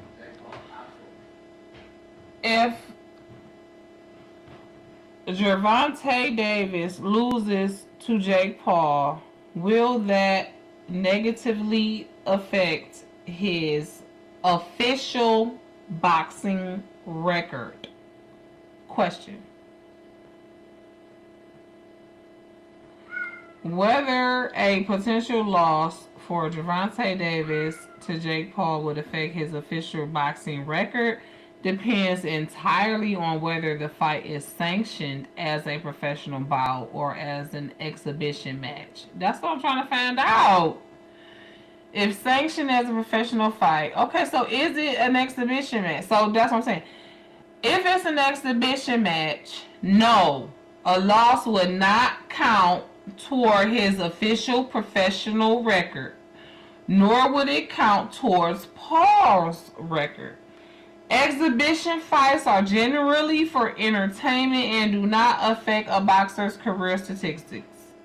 As of August 21st, 2025, the fight between Jake Paul and Gervonta Davis is planned for November 14th. Is that true? Yeah, it's coming up. In Atlanta, Georgia, it is currently expected to be an exhibition bout. It's not going to count against his professional. If it's an exhibition match, which as of now is expected to be an exhibition bout, it would not count toward his official professional record. So this is what I'm saying. Okay, so it don't count, but and that explains how he would definitely fuck the game up for the boxing. Boxing is over with, and which is why I just didn't think it was gonna count against his record. It's not gonna count against his record. I mean, I thought it was gonna count against his record, but the thing is, this is why it's gonna fuck the game up because boxing, I feel like it's already gone down to the point where you starting to get some matches. Wait a minute. free. First, you was saying this because you thought it was gonna count against his record, but now Right. because you know it's not, Even whether it it's counted or even more not. so. Whether, I'm just trying to. no, I'm trying to whether it understand. counted or not, this was always gonna be like that. He was gonna fuck the game up because I honestly feel like against Jake Paul, is he gonna win? No. Now, if it goes out to decision, if it's a draw, it's gonna look bad, but it's gonna look like real boxers are losing to motherfuckers who don't box. That's the problem that people have Okay, with so Jake Paul. I was still in the middle of telling you what I thought. I Okay. didn't finish it because remember I had to ask some questions to know. Right, and I didn't know that one for sure. I thought I knew that one. Anyway, I thought I knew that. I thought that was gonna count against his record. I absolutely thought that. But go ahead.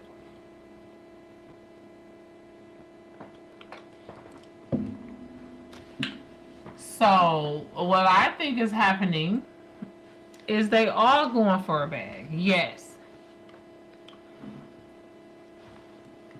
I think they done already signed a paper to where Gervonta Davis not losing this fight. I don't think He wouldn't even have took the fight if he No. was gonna lose it. I think that the fight between Jake Paul and Mike Tyson was just probably the prerequisite or the lead up to this fight. I don't know if it's somebody else in the boxing world that's as No, he was supposed to fight somebody else, actually. fight somebody else other than who, Gervonta Davis? Absolutely. Okay, so let me finish. I wasn't finished with my comment. You cut me off. Oh, I'm sorry. And what I was finna say was, I don't know if it was somebody else that was more significant than Gervonta Davis, but his whole plan was to fight Mike Tyson to give him some type of credibility, whether it's fake or not, whatever the case may be, is to sell. It's just like Lil Nas X. This man, what's his name? Jake Paul is a marketing, meme, viral, social media genius. And he understands that even Netflix right now is a form of social media. So, he is teaming up with other content creators because right now, if Gervonta Davis don't want to fight if he's trying to drag it out, right? If he don't want to actually have a real fight with the person he really want to fight right now, but he want to have content with him in it, it makes sense for him to link up with Jake Paul. Jake Paul just beat Mike Tyson, right? So he got some people, whether they real boxing fans, whether they not, whether they just people, it doesn't matter. He understands numbers is what's up right now. He got enough people that saw him beat Mike Tyson that think that he gonna beat Gervonta Davis, to where it didn't have to just be Gervonta Davis. He got enough people that see him beat Mike Tyson that think he is a credible professional boxer, that he can beat any professional boxer out here because he beat Mike Tyson. So whoever it was, it could have been whoever, what's my nigga, the money nigga. It could have been him. It could have been him. And we all know, I don't know his size, reach, nothing. I don't know his stats, but I'm not about to put my money on Jake Paul against Mayweather. I'm not doing it. And Mayweather ain't fought in years. And I wouldn't do it. So, he could have had a conversation, a content creating, money making conversation with any of these boxers and said, let me lose to you. Everybody think I'm going to win because they first of all already think I'm buying the fight. Because they know I'm funding it with my production team or whatever it is, right? So they already automatically think I'm buying it. So let me lose to you. We're going to win on so many different levels. By me losing to you, we're going to win. Whoever it was. It just so happened that it was Gervonta Davis. Jake Paul knows that if he loses to Gervonta Davis, he still is getting some type of credibility because he's not a real boxer.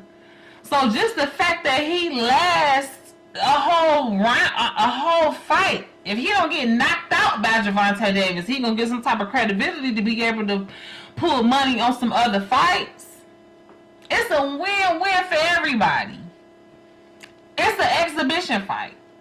It's entertainment, it's money, and at the same time, for Gervonta Davis, it may have his competitors underestimating him now. When he get ready to come back to a real fight, the real guy that he want, the guy that you say he ducking, the pot gonna be even bigger because he just pulled in all this money with Netflix. Netflix gonna have to get him, or whoever gonna have to get him, an even bigger bag. And some people might actually think that he gonna lose to this guy. Whereas whole time he been training and planning not to lose to this guy. Just because he lost to Jake Paul, or just because he went the whole fight with Jake Paul and it almost looked like he was about to lose, he threw them couple rounds on purpose to fool you so he can get a bigger bag when he beat the fuck out of this nigga that everybody's saying he ducking. That's what I think is happening.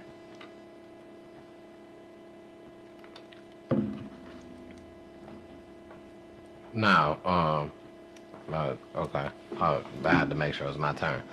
Now, the first and foremost, the fight that he did not fight, Anthony Joshua, was a heavyweight. Way much more so Jake Paul size, way much more so. Also, what a champion or once was a boxer. When you see Anthony Joshua, and you see... Who is Anthony Joshua? That's the thing. Right? Like, you just came out of nowhere. Because when I said he was supposed to fight somebody else, he was supposed to fight somebody else. You said, yeah, you just cut me off. So I let you go. You did. Right. I wasn't trying to. I apologize. Because I know how it feels to be cut off. So I know what that means. But, I just was like, damn, you ain't have to do me like that. But, okay.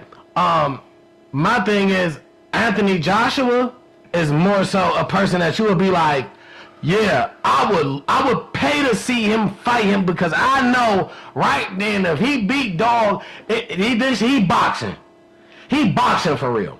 He ain't boxing nobody. Jake Paul. Absolutely. He ain't boxing nobody that was relevant. No shade Mike Tyson. I love you, Mike.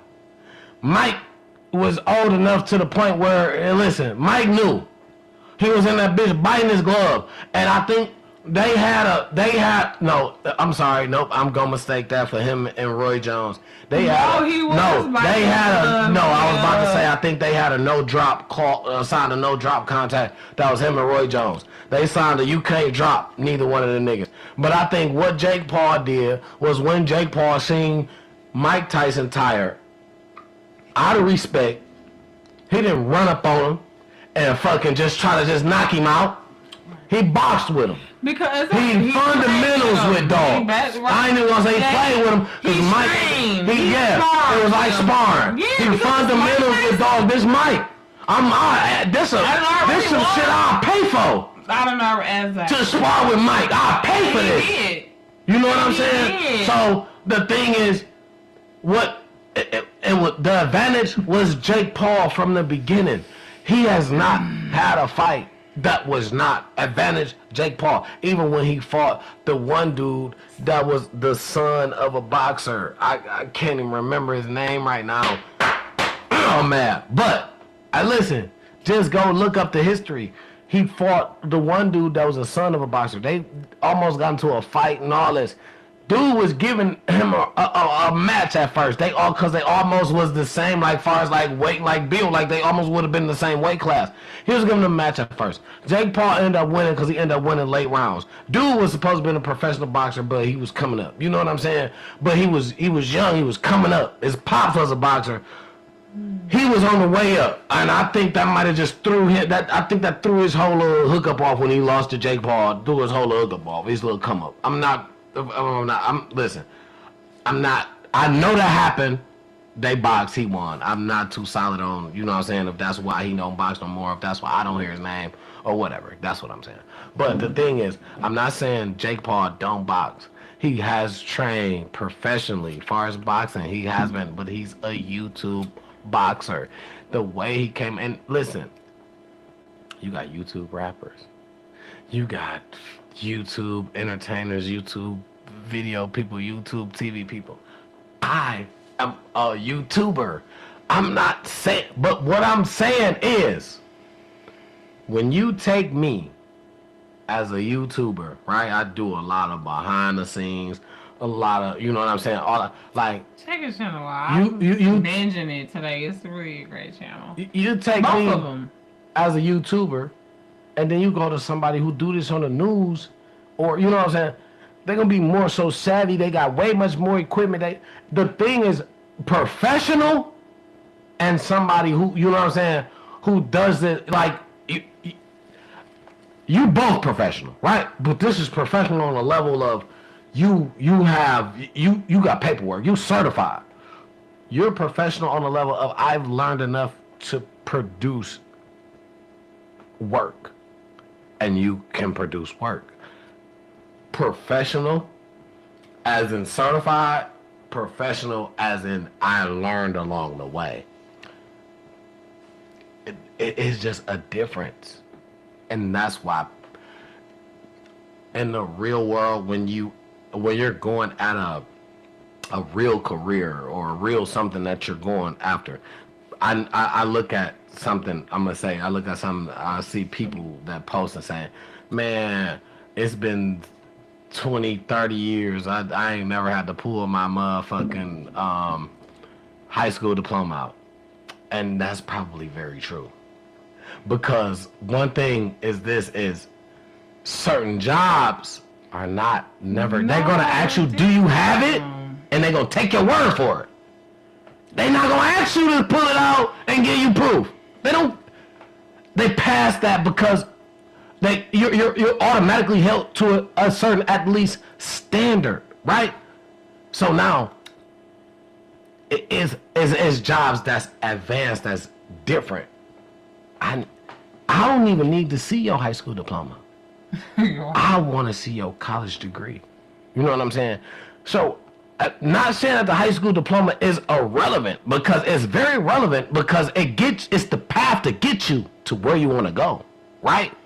But within a job that you do, like me, listen, like me, they don't ask you for that. That's not something that they like, hey, I need to see your high school diploma, make sure you graduated. I could put graduated on there listen, graduated, I went to college a little bit, They don't care, because they're not asking you for no proof. You know, so, it's just, how I led to that, I don't even remember, but it's just a different story. I don't either, but so, I mean, you right.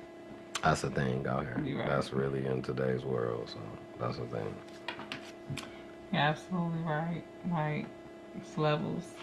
Yeah, absolutely. So. Yeah. I said we both got some of the same stuff on our paper, so our Lil Nas X. Let's just go straight there because. Let's go to that. Tweaking is absolutely a thing. Tweaking is a thing. Drugs. Say no to drugs and yes to hugs. You know what we need to bring back? Bring back those commercials. I understand the kids don't watch a lot of TV. This is your brain. But bring back put them on the stream, right? Put them on the streams, or put them on shit as those commercials in between, and make those be the ones that they gotta watch for those before you can skip. We need to say no to drugs, yes to hugs, where Scruff, the fucking McGruff, the dog, the crime dog. Bring all that shit back in some kind of way. Listen, redo it. Somebody. You know what I'm saying? I'm giving ideas. Listen, I'm giving ideas. Redo it. Somebody. Bring that shit back. Listen, no drugs in schools on certain type shit. When a fire, what you do? Stop, drop, and roll. We had commercials and shit that came on TV. Don't nobody even teach the kids this simple shit no more, man. For real. That's for real. Shit, for real. That shit was. Ew. Man, what? Listen, shout out to Cole. Shout out to Cole, man. Shout out to Cole. I don't know how he just came up because of that. But no, for real though, escape plans and shit. For real though. You never know what the fuck gonna happen. You need to have it. I ain't saying pin the shit, the escape plan on the wall. Listen, if anything ever happened to y'all, this how we gonna do this. If it's a fire, stop. Don't ever touch no doorknobs. Remember that shit? Don't touch doorknobs and shit when it's a fire and shit. Oh, man, motherfuckers don't know that shit no more. Listen, that shit don't come on no more. How that shit used to. Motherfuckers don't know. It's a fire. Where the fuck you get? Get the fuck down. True story, real moment. I'm about to give y'all real story real quick. That's why I love my motherfucking cat too. I'm gonna give y'all the story real quick. I was in the house. I was cooking, right? I was chilling. I was, you know what I'm saying? This wasn't too long ago. This was probably the end of last year, somewhere in there. The middle to the end of last year. I was in the house, chilling. I'm cooking. No, yeah, because my cat like a year old. So, yep, somewhere in there. So, like, around the time I first got my cat. I'm in the house. I'm cooking and shit. You know what I'm saying? I'm about to cook me some chicken and shit. And I was sitting here, I was having me a little adult beverage or whatnot, you know what I'm saying? I put the grease on the stove or whatnot. And as I was sitting here, I wanted to lay down, and I'm like, man, I had the grease, it wasn't even high, it was on like low. So it was taking a little minute, so when I went in there to check, and I'm like, man, all right, it ain't hot right now. So I laid down for a minute, called myself getting on my phone. This is exactly what I did. I called my sister. And I blame my sister, but it's my fault. You know what I'm saying? But I blame my sister, and she knows. She probably won't be watching this, but if she ever watched this, just know she gonna remember this moment. I was talking to her on the phone, and she was like, all right, I need to call you back. You know what I'm saying? I don't know why she said she needs to call me back. Something. So she get off the phone with me, so I'm sitting there, I'm doing nothing. You know what I'm saying? Falls asleep. Grease is still on. Now it's on low, you know what I'm saying? But it's cooking. I took out my battery out. I took all my batteries out of my fire smoke detectors because I just hated the beeping noise. Beep, beep, beep. Took them out. Don't do that. You know what I'm saying? Took them out. And so now it's nothing to alert me. I'm laying on the floor. I'm asleep. Right? I'm asleep. The grease them got so hot. Now it's super hot. Now it's more than hot. Now it's cooking. Now it's burning. The cat is in my face. Meow, meow, meow, meow. Hey, listen, okay? Right? So I woke up, the cat is filled that nigga don't say no damn in smoke. If you see him, he's golden. He's filled in smoke. He looks great. He's golden. There's so much smoke in the house, but I'm on the floor. Thank you, God, by the grace of God and this cat right here. You know what I'm saying? God sent this cat right here, and that's why I can't nobody play with me about my cat. God put this cat in my life for a reason, because, you know what I'm saying, I was without cat for a minute, and you know what I'm saying, but this cat right here probably saved my life for real, and it was just all in my ear, and I woke up, and I'm like, watch out, and then it was just so smoky. I'm like, shit, I couldn't even breathe. I'm like, man, what? I got up. I remember, I got some shit on the stove. I got up, I stayed low, went to the stove, and opened up every door. The smoke was so thick, so cloudy. Man, it got so crazy in here. You know what I'm saying? So, now, you know, that's a moment that I had, you know what I'm saying, but with my cat. But, yeah, whatever I was saying that because that was a real moment. Listen, for real. That was, you know, so. Well, I don't know. I think I was on Lil Nas X and how he had went crazy. Yeah, that's what I'm talking about. Oh, dude. And, well, I think he OD. What you think? You think he OD? I think he's a clone. Do you know that he took the underwear off afterwards and was just completely when the police arrested him? Yeah, he's a clone. He's possessed. You know what I mean? You think he been a clone, like came out a clone, or do you think he is a time frame in his? I think by the time we met him, he was already a growing clone. Yes, he was still, you know, process. He was still close to the original because he had just switched. And we don't know the exact moment, the exact covenant, the exact thing that happened, but somewhere between Old Town Road and J. Christ, okay? Let's talk about Montero. Let's talk about the shoes with the Blooded. Come on now. I was gonna say, because when he first came out, the kids loved him. He aimed for the kids. And that's how they do. If you notice, you look at most of these celebrities, especially singers, musicians, who are now blatantly, openly, demonic, atheist, witchcraft, spiritualism, anything that is not like God, openly, right? If you notice, there was a shift. They all started out regular.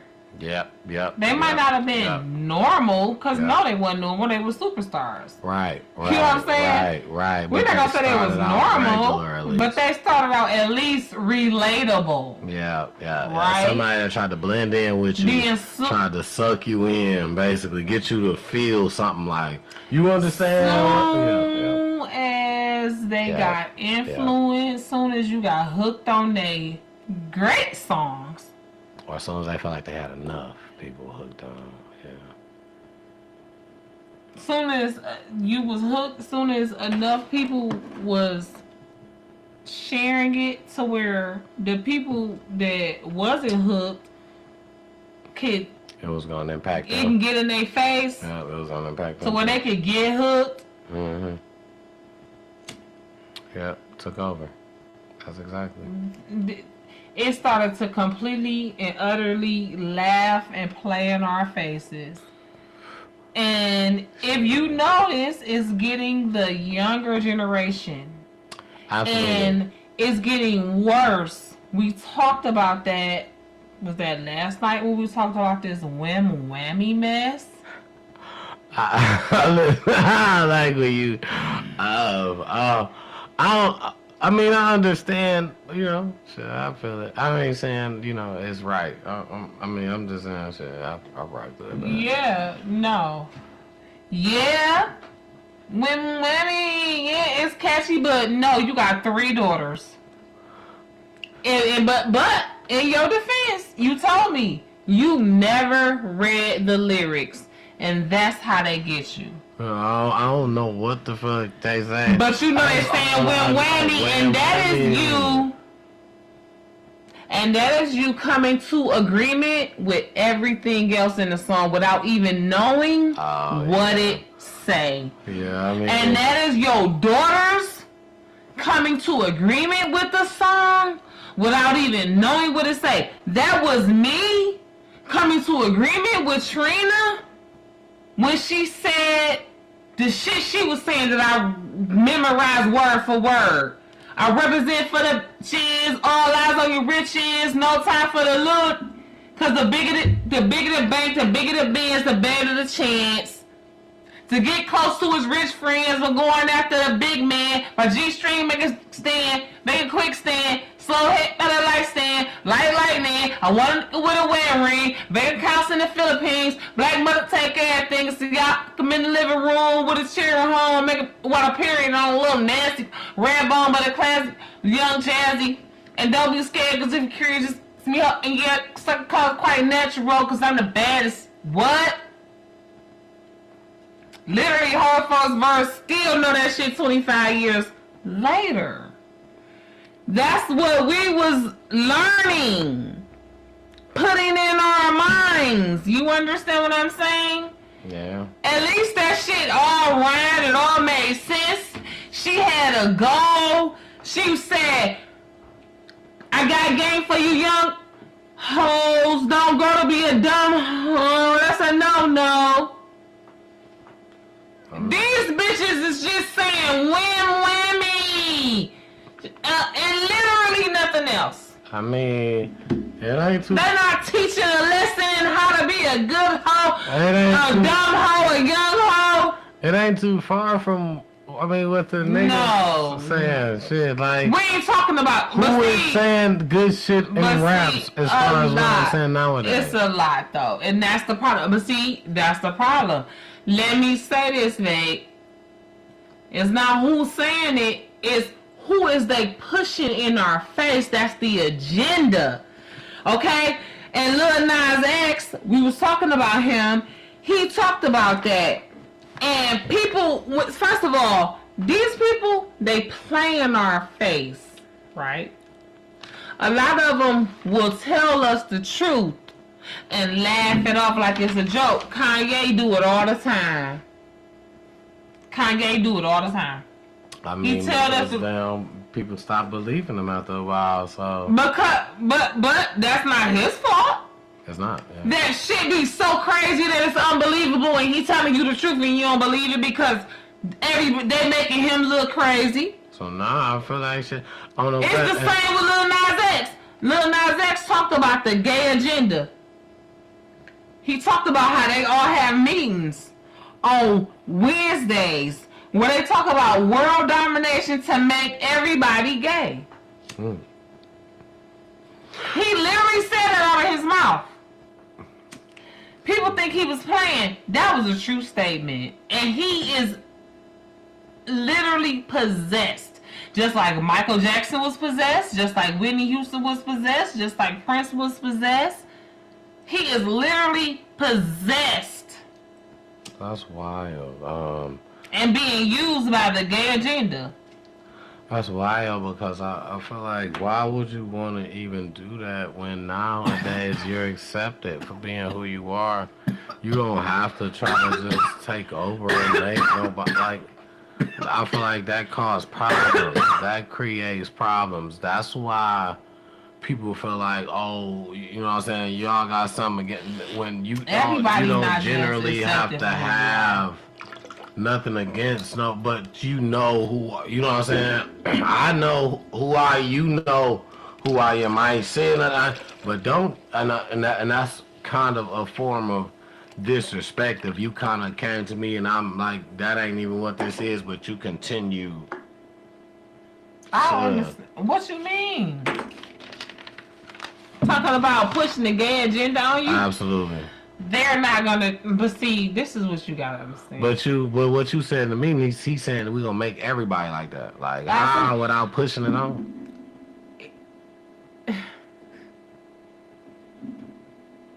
That's what I immediately thought. You gotta you can't even, because that's gonna cause fusion. Now, you know what I'm saying? Now it's like, oh, y'all want to kill, or unalive, you know what I'm saying? And that ain't the problem. Like, but it's like, don't. That respect what, you know what I'm saying, that I'm me, you feel me, respect that. That's just what it is. I ain't fucking with you, you know what I'm saying, you know what I'm saying, that I'm not disrespecting you, I'm not even giving you the thought of and then being like, you know what I'm saying, I'm staying in my lane, you stay in yours. That's just what I'm saying, was what I was saying. Yeah, that sounds right, but they don't care. And it goes way beyond any individual gay people. That is way far beyond what that was talking about. The gay agenda is spiritual. And this is what you're failing to realize. They're not about to come on you like that. They're not going to force anything on you. It's the same way when we were just talking about the robot babies. They slowly but surely desensitize you to it. Feed you a little at a time to where when the big picture is unveiled, you're not shocked because you've been seeing it a little bit at a time over the course of your life.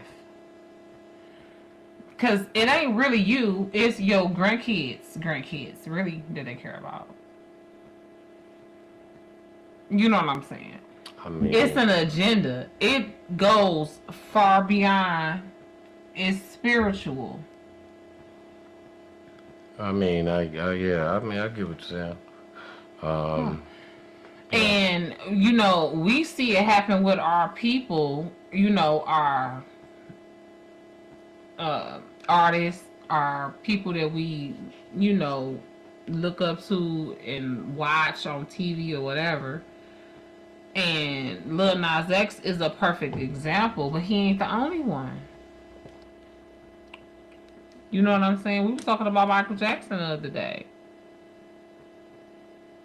I mean, it almost makes me want to cry when I think about the difference between the Michael Jackson of the Jackson 5, you know what I'm saying? Being the one who was running around under the table playing with the mouse. I mean, so what didn't you? The Michael Jackson that died. The difference. What didn't you like about him later? I mean, I loved him all the way. The whole time. As long as I knew him, I wasn't born until the bad era. You know what I'm saying? But what I'm saying is, I hindsight being 2020, you see right around the time where the shift, where the change happened in him, where he was pretty much cloned. I don't care what nobody say. I think a lot of people is cloned. And I don't mean like, oh, they clone like in the movies, like you're gonna make a double. No, I mean the same way how when you die and you born again in Christ, you can die and be born again in the enemy's image and you don't even realize it. Eventually it's obvious to everybody else, but we don't really know. We just make excuses. It be drugs, it be this, it be that. But like I say, it's spoon fed to you a little to where when you see it, you made so many excuses over the years. Mike had vitiligo, he had trauma, he had this, that. You know, he didn't have a childhood. It was so many things that we was saying it was, when it was really just, it's two things. You have a calling and a curse on your life. When you got a calling, you better know that the curse is coming. And you bet to pray it off of you. You better be intentionally looking for it.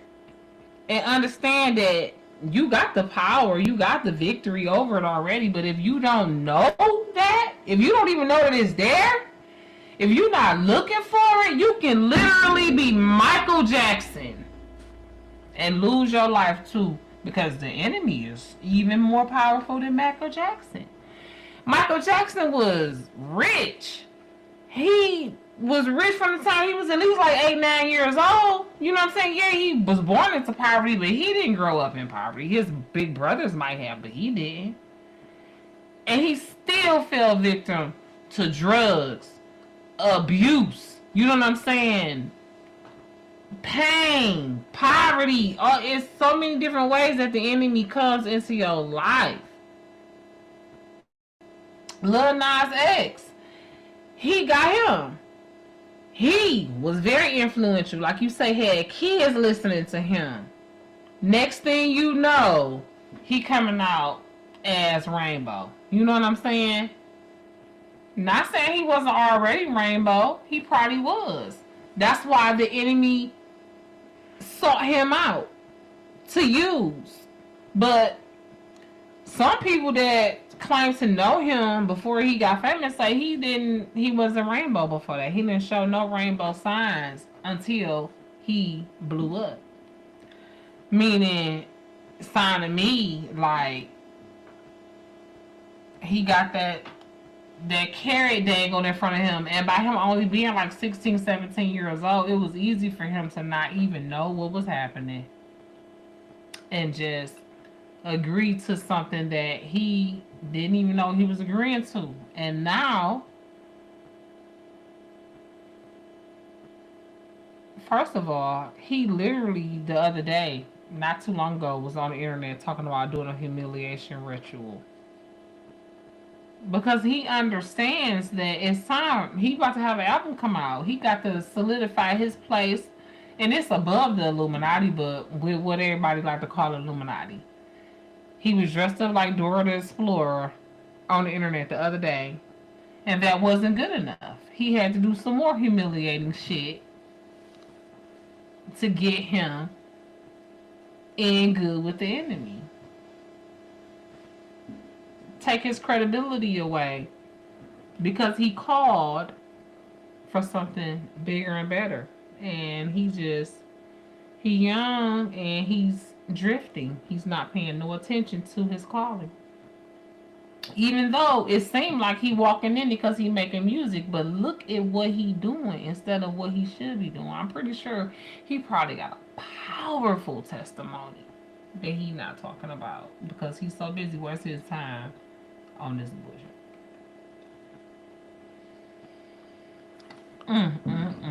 I'll take it back a little bit because I ain't want to cut you off because I already know how that get. So the Michael Jackson thing is where I feel like I kind of wanted to rewind back to say that you seen the change in him or whatnot between when he was a little kid playing under the table to when he was a grown man during through the vitiligo or whatever, right? All his struggles, whatever he went through, right? We all seen kind of Michael Jackson. I was more so a person that was on the fan side. I loved him as well. Even when it came to a point when I started to understanding real life, I still loved Michael Jackson. When I understood what things that were done, there were questioning in between the time, but when I felt like time got solidified, I was back to loving Michael Jackson.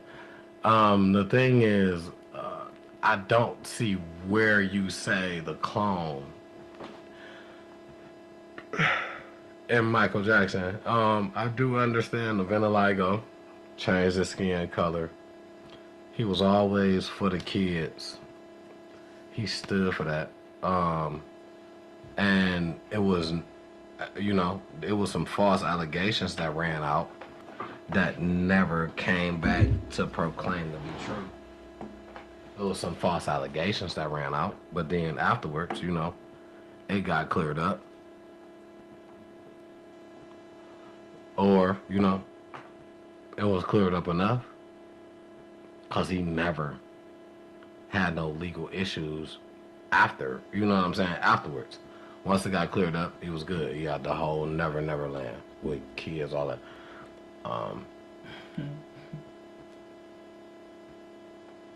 You're going to see him locked up. He didn't do no time for what allegations said he did. So my thing is, when we talk about the clone Mike, where was it at? When did it kind of start? Because I feel like, everybody loved Mike. Kids still love Mike. Adults still love Mike. People that didn't know Mike cried when Mike passed away. People cried at his concerts, at his events when he performed. People cried and passed out live.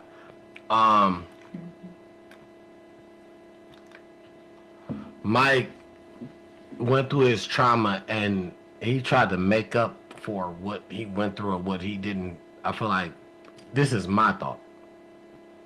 We talking my thoughts. Mike tried to make up with what he didn't, what he felt like he should have had and what he didn't have. He tried to make up when he got money to do so, but he was too, like, you way older now. Like, why would you be doing this? So he didn't get money until he was way older? No. He was able to spend his money how he wanted to when he got older. That's the difference. He was in control of his money when he was way older. Oh, so he wasn't in control of his money? Absolutely 18, not. 19. Absolutely not. Oh, okay. So he wasn't in control of his money when Thriller came out? How old was he? I'm asking you. We're talking about age, right? Like, listen, his father was his manager. Do you think that I'm gonna let you get away and I don't do nothing for this money. You do. I'm gonna let you just get away from me? He held on as long as he possibly could. I guarantee you he did. That wouldn't make sense not to. How you successful with no work? Your kids doing all the work, but you successful. How? That's why the story is about nothing beats a Jet 2 holiday. Nothing is Joe. Jet 2 holiday is all the Jacksons. Nothing beats a Jet 2 holiday. Cause I'm not beating some shit. I'm not. Come on, man. Come on, man. I'm not getting this money. I ain't getting nothing. Come on, man. Come on, man. Come on, man. We ain't just doing this just because. Come on, man. Come on, man. Ike didn't beat Tina. Come on. Come on, man. Y'all know, man. Y'all, listen. It don't just come just because. It's not a because thing. It's something involved. More than likely, it's those guys that's passed away that's on that piece of paper.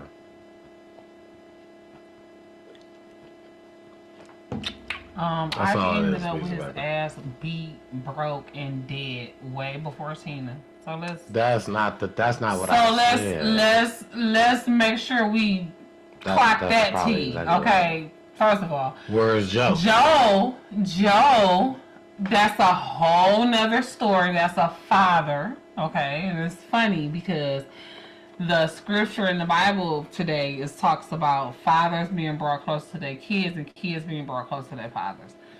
Joe, Mike, listen, I am not one of those who feel like Joe Jackson abused them kids. I feel like Joe Jackson had like 12 kids. He had to do what the fuck he had to do. He made them kids. It's no different than me making sure my daughter goes to choir 2-3 times a week. And, you know, I only got one. He had like 12. So I don't believe he abused them kids. Did he beat their ass sometimes when they did their ass beat? Probably so. He was a black man with 12 kids in the ghetto. So and look at where they all ended up. I don't believe that it was Joe Jackson's fault that Michael Jackson passed away. You know what I'm saying? I believe if anything, it's Joe Jackson who kept Michael Jackson away from drugs and alcohol as long as he was away from drugs and alcohol.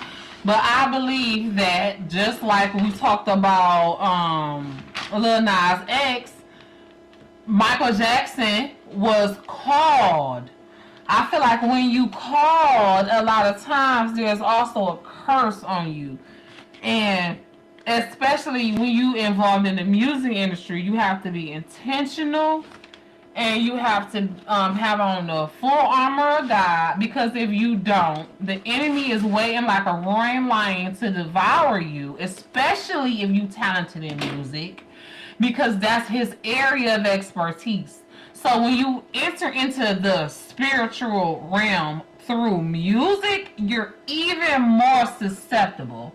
Really, any type of entertainment, because, Hollywood in and of itself, whether you there musically or, art, acting, dancing, whatever, it's entertainment is his lane. So you have to be especially and exponentially intentional when you go into the world through music. But yeah, I feel like that's essentially what happened in that situation. They already had a curse on them.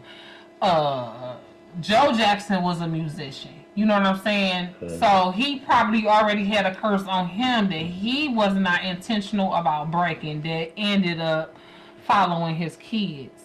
And Mike was probably the most talented one. So the enemy focused on him. And even though he knew not to use weed, he knew not to use crack, he knew not to use any of them street drugs, heroin, any of that. The devil still got to him through drug addiction, through one of the open doors. Pain, poverty, self-doubt. You know what I'm saying? It's a whole lot of ways that the enemy gets in and starts to tell you lies. Yeah, Mike going through some shit, absolutely. He going through some shit. He probably had a whole bunch of open doors. So, what I wanted to say, right, is, if I'm not mistaken, right, just another thing that you can reel back on episodes, right? When I said that ass whoopers is just taking out, like, the homes, like, if I'm not mistaken, you said ass whoopings is not the way. And now you saying he didn't do nothing wrong by beating them kids. Now, when we talk about, you know what I'm saying? When we talk about make your mind up, right? When we talk about somebody, and on one hand, you saying, hey, you ain't gotta, why do you think ass whoopings is the way? And then on another hand, you saying Joe Jackson and they reportedly expressed how much they went through a traumatizing moment for them because they was getting their ass beat on hands that it's like, because you just not saying right, or you just not doing with in dissatisfaction of what you want, as far as if I'm just not, you could tell me, right? Because that you say, oh, you could say that, but it was okay, more than okay, because he didn't do nothing wrong in what he put them through. But it's not okay for you to. First of all, we don't know. I don't know specifically in detail what he put them through. Like I said, he had 12 kids. I don't know that he was just beating their ass for no reason. It was expressed through them, mostly through anybody. That's how anybody knows. It was expressed through them. If you told a story of how you grew up, and then, you the only person to tell the story, right? There's nobody else to tell it. You the only person to tell it. And then a person, everybody can hear it. And then it comes down to, well, I don't know how she was really raised. I don't know how she really grew up, but you told your story multiple times. What are you? There are copyrights of movies. There are things that are, you know what I'm saying, or videos or biography or what? What are we saying we don't know, as far as, like, you know what I'm saying? Documentaries is what I'm saying. Documentaries, movies. All right, what are we saying that we don't know that somebody has said? Are you just not taking a word? Like, oh, I just don't believe you. Your word just not good enough. All right, is that what we're saying? Because at this point, when you get, it was 5 of them. When you get multiple people saying the same thing. It was more like 10, 11 of them. Right, it was 5 of them in a group that talked about what they went through. In the group, collectively. Actually 6, but okay. You know that, then you know what they said. But you not taking that for face value as what they said, but you want to take for face value it was actually this. What about what this mini said? We're not taking that for face value. We're overlooking that to say, hey, you know what? But still, that's cool what he did. But still, right now today, no, hell no. That ain't cool if a motherfucker beating on their kids. Is you? Why would you think beating on your kids is the way? But you okay them? Not okay. I never okayed that. First of all, I never okayed that. I never okayed that. You just said it was cool, is what I thought. Oh, well, that's not what I said. What I said is I understand it. You know what I'm saying? And I can't even fill up one hand with the amount of whoopings I got.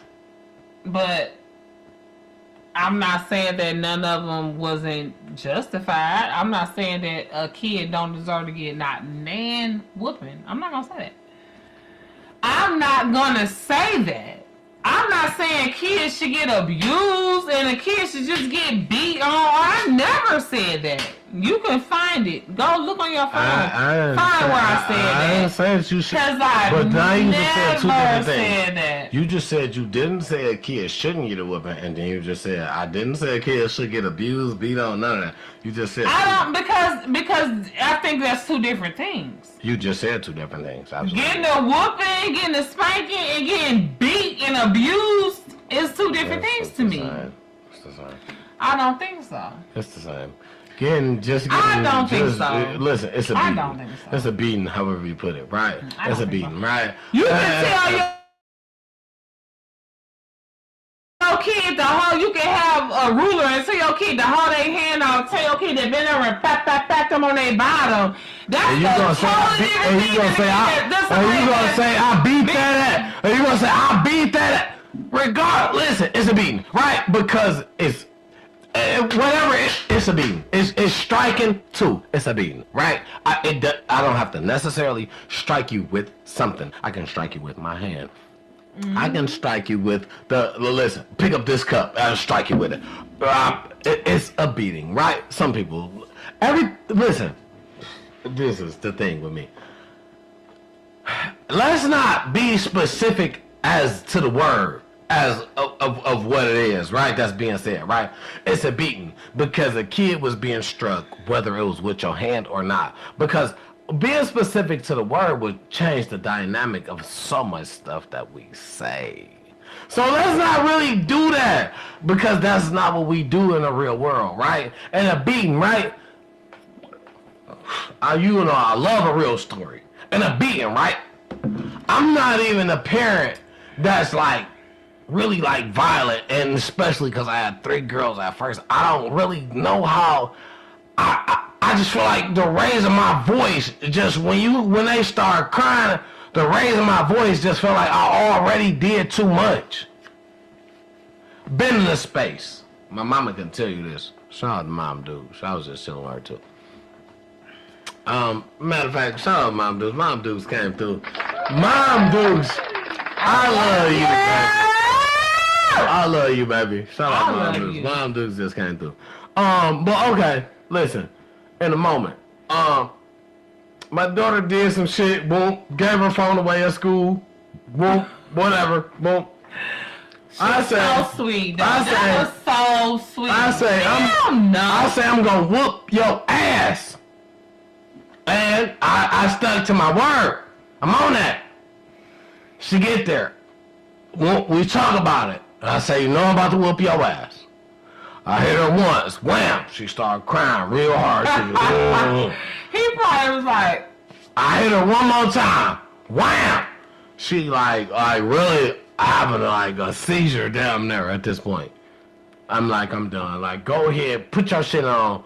And your mama said, my mama said, you a soft ass nigga. Like, you was talking all that big man shit about how you about to whoop her ass and woo. You gave 2 strikes and nigga, you damn near about to cry. Like, nigga, I could see you about to cry. Like, I was really on that though. Like, that's how I was feeling.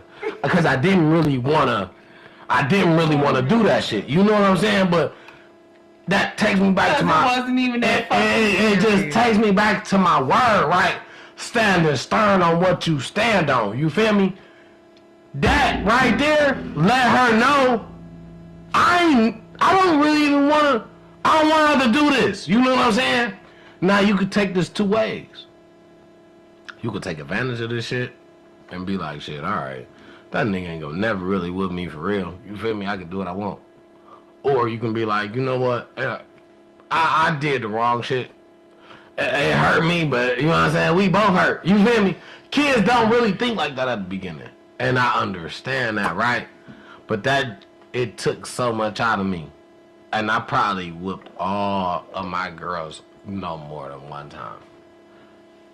I don't know how to whoop. I'm not a whooping parent. I don't know. But because when I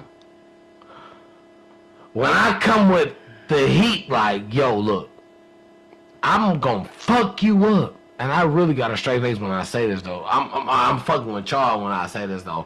I'm gonna try to give y'all the real one, though. like when I do this, like you know what I'm saying. Now, the girl's a little teenager now, so I gotta come with a different approach. But this been working for me on the level of you know what I'm saying before you know what I'm saying before like teenagers, and I really ain't had to come to them like because I got a group of good girls like I thank you God I really love God for this. I really got a group of good girls like you know what I'm saying like you know what I'm saying like a group of good That's girls. a blessing. Like my son is good too, but I got He's so good. to have a group of good girls. I got teenage three girls. of them like Teenage and girls. I have a group of good girls. Put that out there now. I love them. They love me, and you know we do our thing. I'm basically the ATM. They call daddy and be like, "Hey, daddy, how you doing? Okay. I need to immediately because I ain't nobody else gonna never be like I had to do for them before you. No, we get it, understanding. Because if I don't got it, one thing you gotta know is this: communication. If I don't got it, I say off top, "Hey, baby, call me back in 3 days. I ain't got it right now. Give me 3 days. Give me 4 days. Give me a week. Shit. Sometimes it be that. I don't got it all the time. I ain't perfect. I ain't got it all the time. I ain't perfect. I'm T double. What she say? I'm T double. I ain't perfect. I'm T double. Nice to meet you. But you feel me? But I one thing I do is I give everything to these kids. You know, I ain't got it all the time. I give everything to these kids, and that's just how that works. So within saying that, it just took me off from what I was saying, right? No, but yeah, we ain't. Yeah, I just feel like I'm not gonna say nothing and then not you know what I'm saying, not treat mine or not be about it like that. About how you said about you know what I'm saying, it was okay then. Now, that's not a thing. I didn't like how you yeah, I just didn't like that. What I say? You didn't like what? Yeah, I just didn't like that. Yep.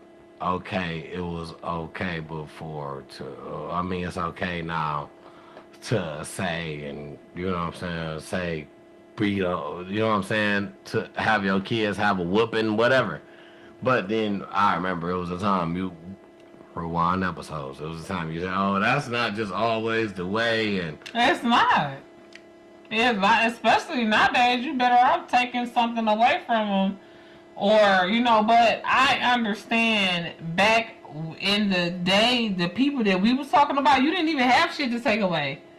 You know what I'm saying? And at the end of the day, some kids don't understand nothing but. What is happening? Oh no. Okay.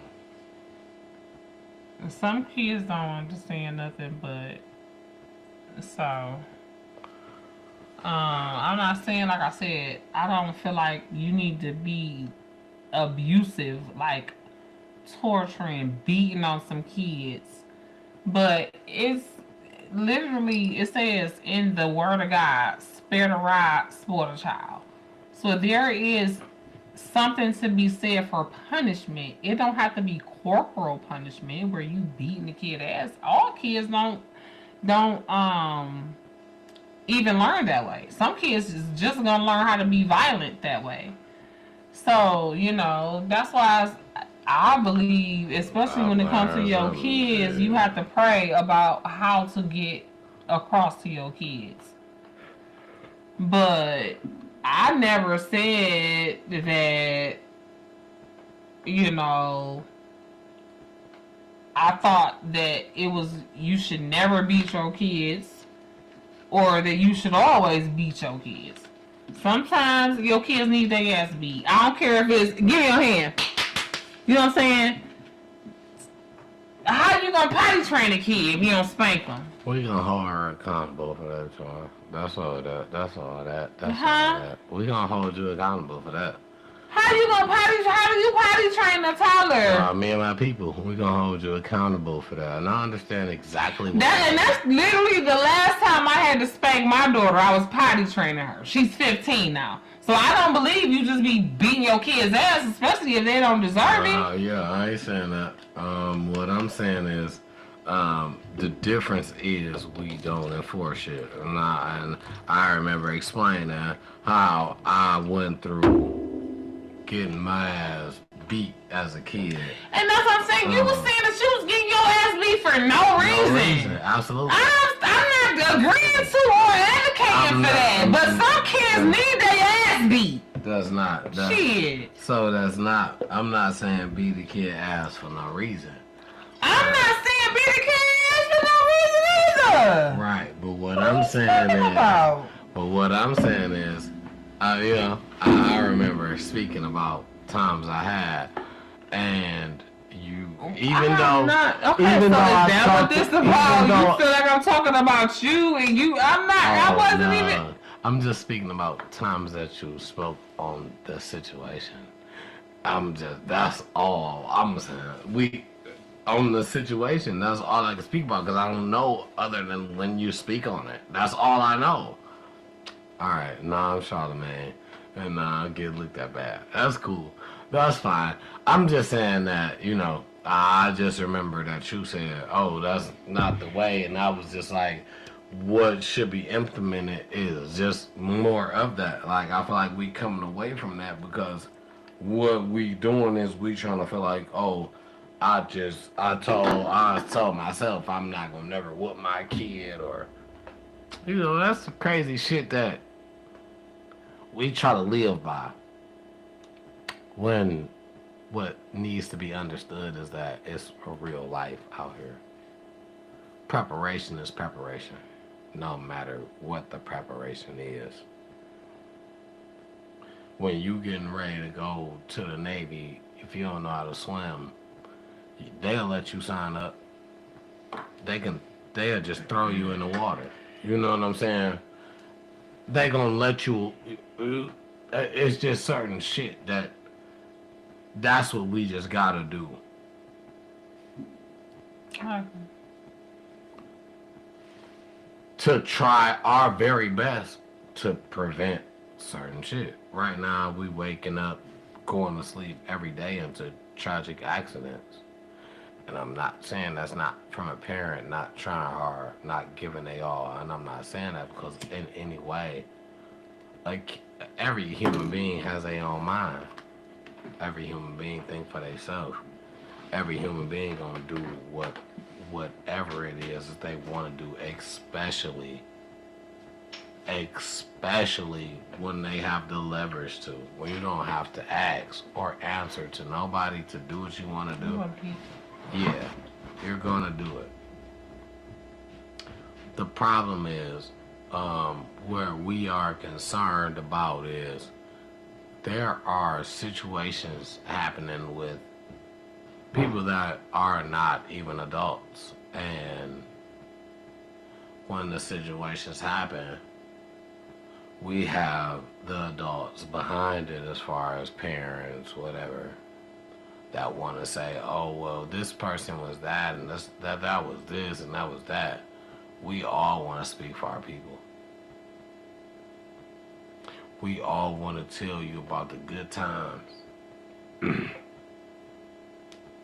The problem is, don't nobody never want to accept when you sat back and you understood that your person, whatever, your nephew, son, niece, auntie, uncle, was this person.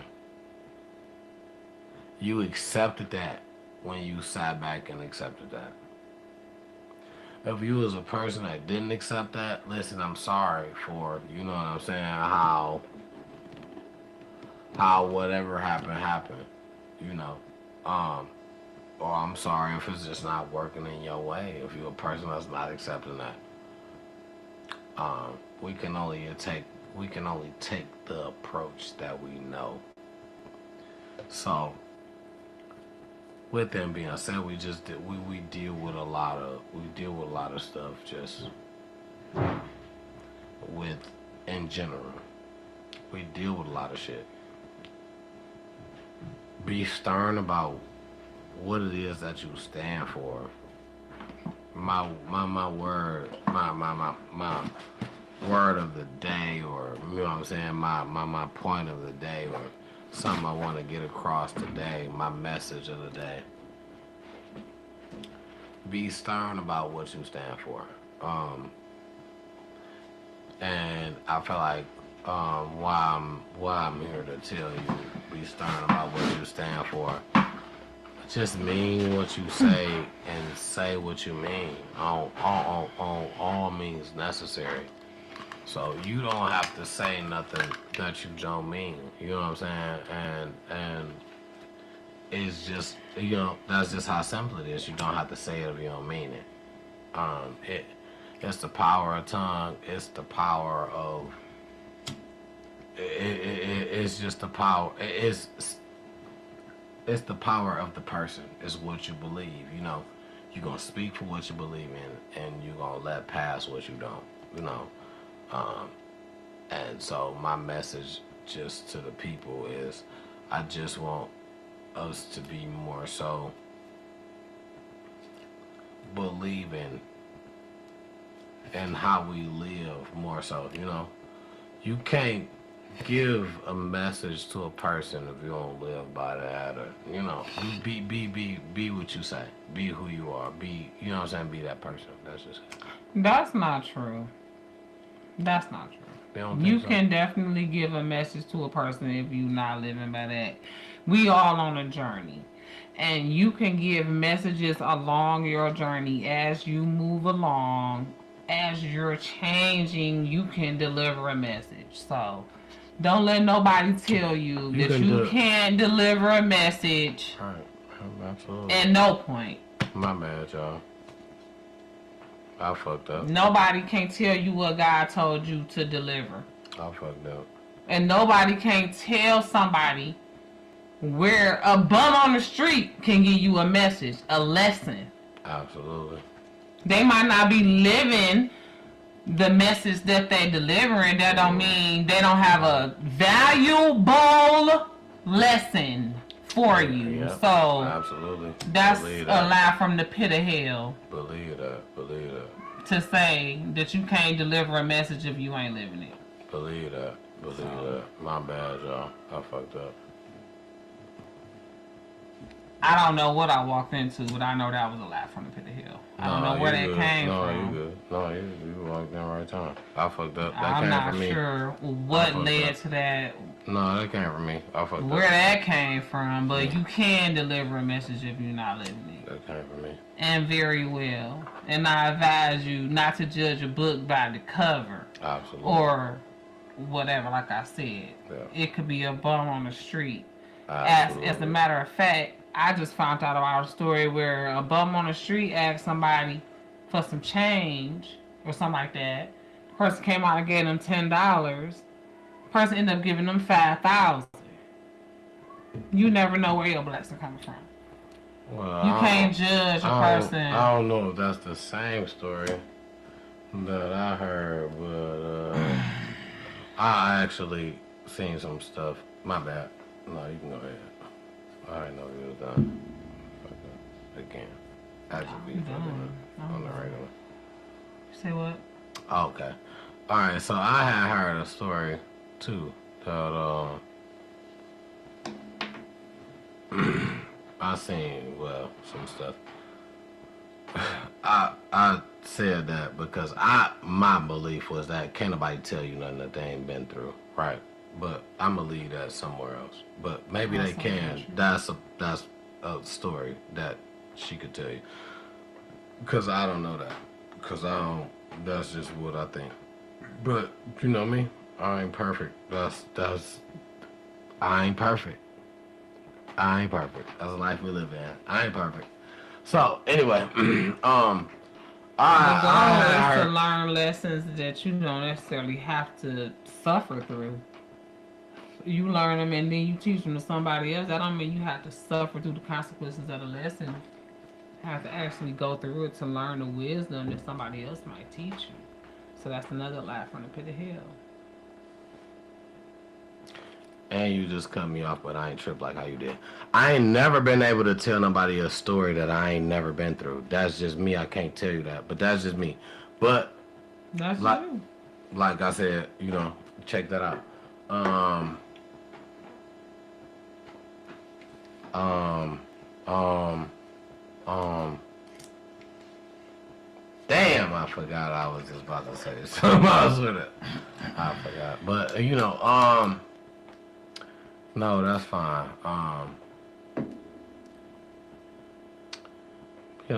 Hey, I'm not. Hey, I could be wrong. That's just me. That's how I feel. My feelings is my feelings. I don't feel like I'm wrong to me, but I could be wrong to you guys. So let me not spread no wrong stuff.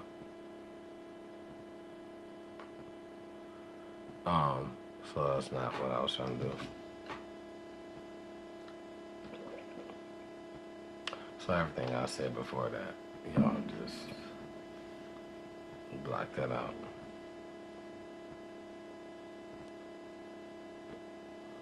Cause I was going to do a whole combo. I was saying some other stuff. Alright, then.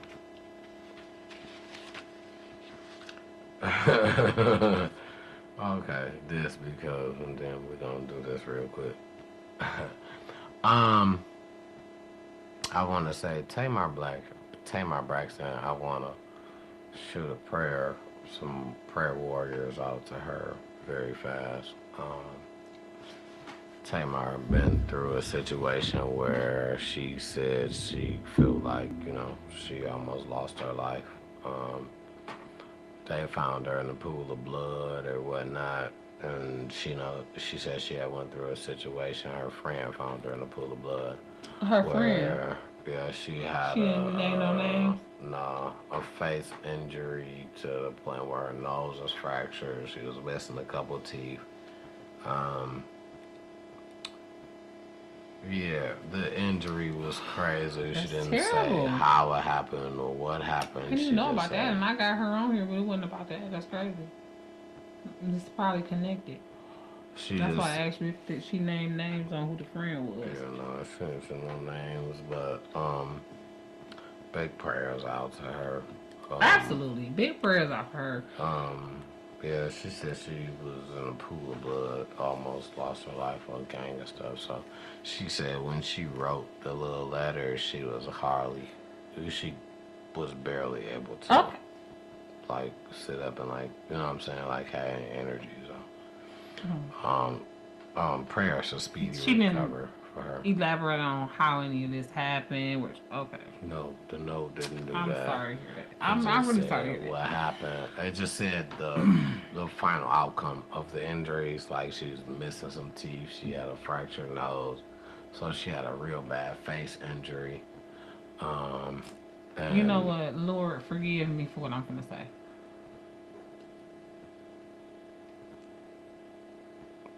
No, go ahead. Like, feel free. I just, I pray that it ain't, I just pray that she get to a better space after this because to go through that is just crazy. Whatever happened. So basically it's all right here. Basically. Fractured nose, missing a couple teeth, bled.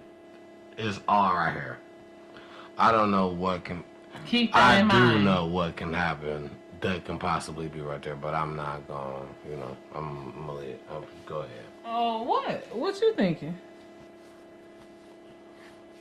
I'm thinking DV. It can be all the problem, DV. I ain't even thinking that. Well, that's what I was thinking. Well, I'm not thinking that.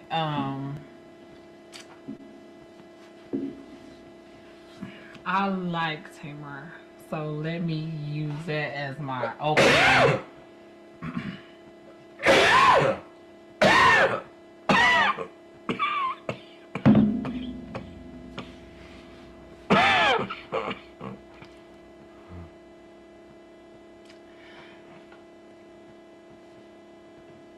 I'm gonna open by saying I like Tamar. Like next to Tony, she's my favorite Braxton. You know what I'm saying? Love her voice, love her personality. Like I relate to her a lot. Okay. I feel like Tamar got a lot of unhealed mental health issues. Okay, we're gonna start there. So I think that Tamar is an extreme attention uh whore, for lack of a better term, like attention addict. Okay, I think she like the youngest or something like that of all of the Braxtons. You know, always wanted to come out as the star that she is, but for a long time she was shadowed by Tony and then by her husband, who behind the scenes kept holding her back because he didn't really want her to shine the way that he knew she would if he, you know, did for her what he could. So she's felt held back and betrayed, and she's felt a lot of things that probably was true, but I feel like in a lot of ways, Tamar is that girl that cried wolf that we was talking about in some of these past episodes. To where, you know, I know now we doing this show, you paying attention to a lot more of just like current events, like regular, you know, like shit that you probably wouldn't pay no attention to. You know what I'm saying? As far as Tamar Braxton, this is a pattern with her. You know what I'm saying? This is a pattern. And for me, she not giving. I don't know. Did she? Is there photos? No, but there's definitely reports. Okay. I think there's also What, like police reports? Like hospital reports, absolutely. Okay, so listen. It's 2025. Okay. You're not finna tell me that all of this is finna happen to you. It's not no video, pictures, first-hand accounts of nobody else seeing what happened to you, right? To the point where, but and we know you and majority of your family is very well acquainted with plastic surgery. Okay, she finna come out with some new teeth and a new nose. Okay, and gonna say that it happened. What happened? You know what I'm saying? You not even telling us what happened. First of all, you're not telling us nothing that happened. You just said you had an injury, a face injury. Like, so many stars use that excuse when they want to come out with a new nose. Like, that is like the going lie. Oh, I broke my nose, so I had to get a new nose. Like, they be lying. Now, if she not lying, I hope she not. But I'm just saying, she have done this before. Like, she even faked, like, she have done this before. She like to do stuff to get, you know, bring attention to herself, because she be, even though she about one of the most talented in the family, she don't be getting the attention that she feel like she deserve. I'm telling you, this is what I think about Tamar as a fan. You feel me? I hate to see if I was somebody that didn't like her. This is somebody that like her, but I know this about her. Plus, it's also being widely reported that she got a secret affair going on with Mendices. She been spotted out with him, so that's why I asked who was the friend. Was she drunk as fuck with him and fell on her face? I ain't even gonna say he beat her ass. I ain't gonna say that. You know what I'm saying? Reportedly, she with Mendices. So what's up with that? He's still married to our girl. Okay, so as far as that situation, I feel like that got nothing to do with exactly what happened. Her friend that she said she didn't necessarily say a name. And so much as she didn't even specify a man, a gender, or a woman. Thank you. Absolutely. This is all strategic. Right, but I feel like to say that you was this close to unalive. This is not her first time saying that. To say that she was found in a pool. She didn't say she didn't say she was in the pool of blood last time. It was something else. It was something else. It was another way, like damn near drowned. It was some other way that she was supposed to be damn near died. I'm telling you, I wouldn't make this over by her. I love her. I promise you, I would not make this over by her. And if you know what I'm talking about, y'all that's watching this, leave it in the comments. It was maybe like 2-3 years ago. It wasn't even that long ago. Maybe 5 years ago at the most. Because it was like, I'm going to tell you, she was saying that Oxygen or whatever the network that she and her family's show is on, they weren't treating her right, and she was basically about to unalive herself. So to say that she was found, well, okay. I don't know. I just feel like knowing her, how, who, where, what, why. You know what I'm saying? That's all I want to know. You can't just tell me no shit like that and don't tell me no details. People don't get. I'm gonna pray for you regardless, but come on now. People don't get real personal on stuff like that, especially not right away. You feel like it was a near sentencing, like unaliving, like you don't get personal.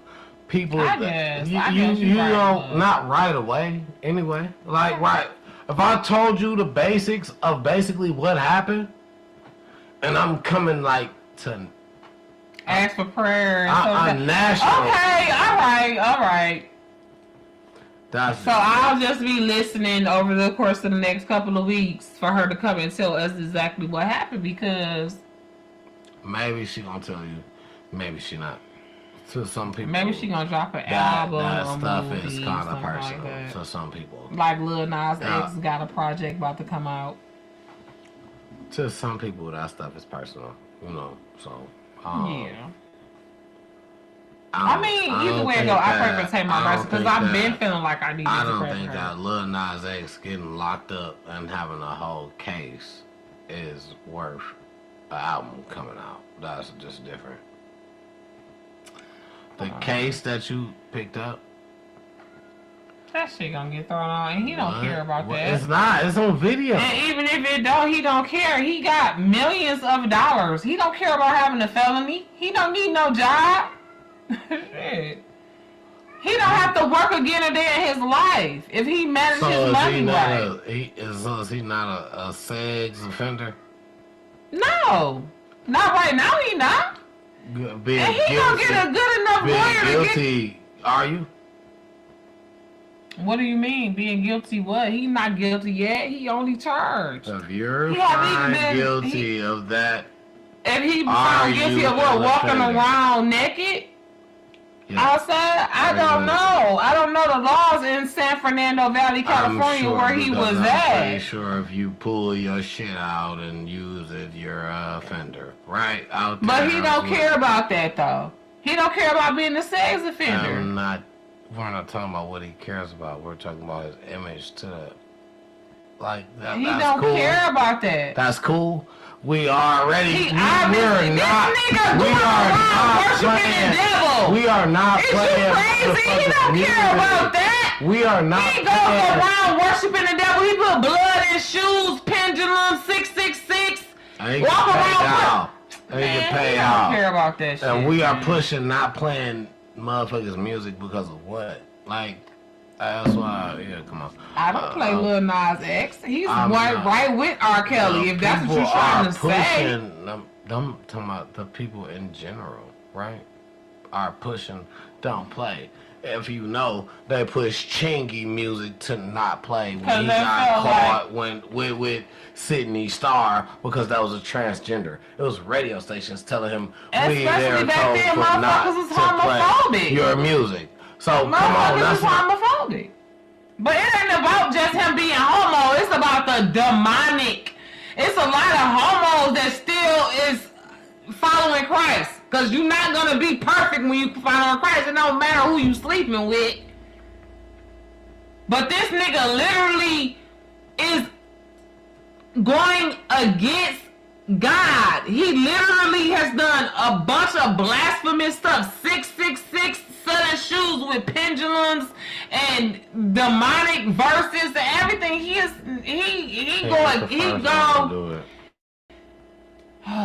go out of his way to make sure everybody knows that he is an enemy of the Most High. So he's the first one. Who cares if he's the first one? He the one right now. Okay. Right. Who said he was the first one? Did I say that out my mouth? No, but you acting like he the only one. But that's fine.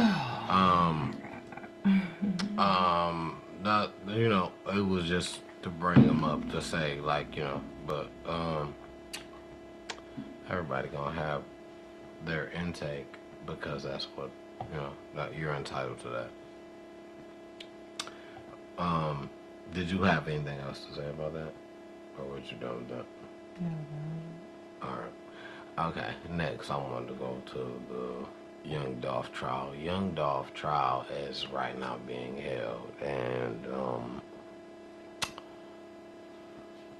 they're going through multiple witnesses at the time. During, you know, they've been through multiple witnesses at the time. The person who ordered the hit on Young Dolph just happens to be Gotti's brother. I'm sure people know that if you're following. But he's also already unalived, so rest in peace to him. That happened, you know, that happened right away. Now, the problem with this case is that the person who significantly said that they were guilty for being one of the trigger finger guys is being left free.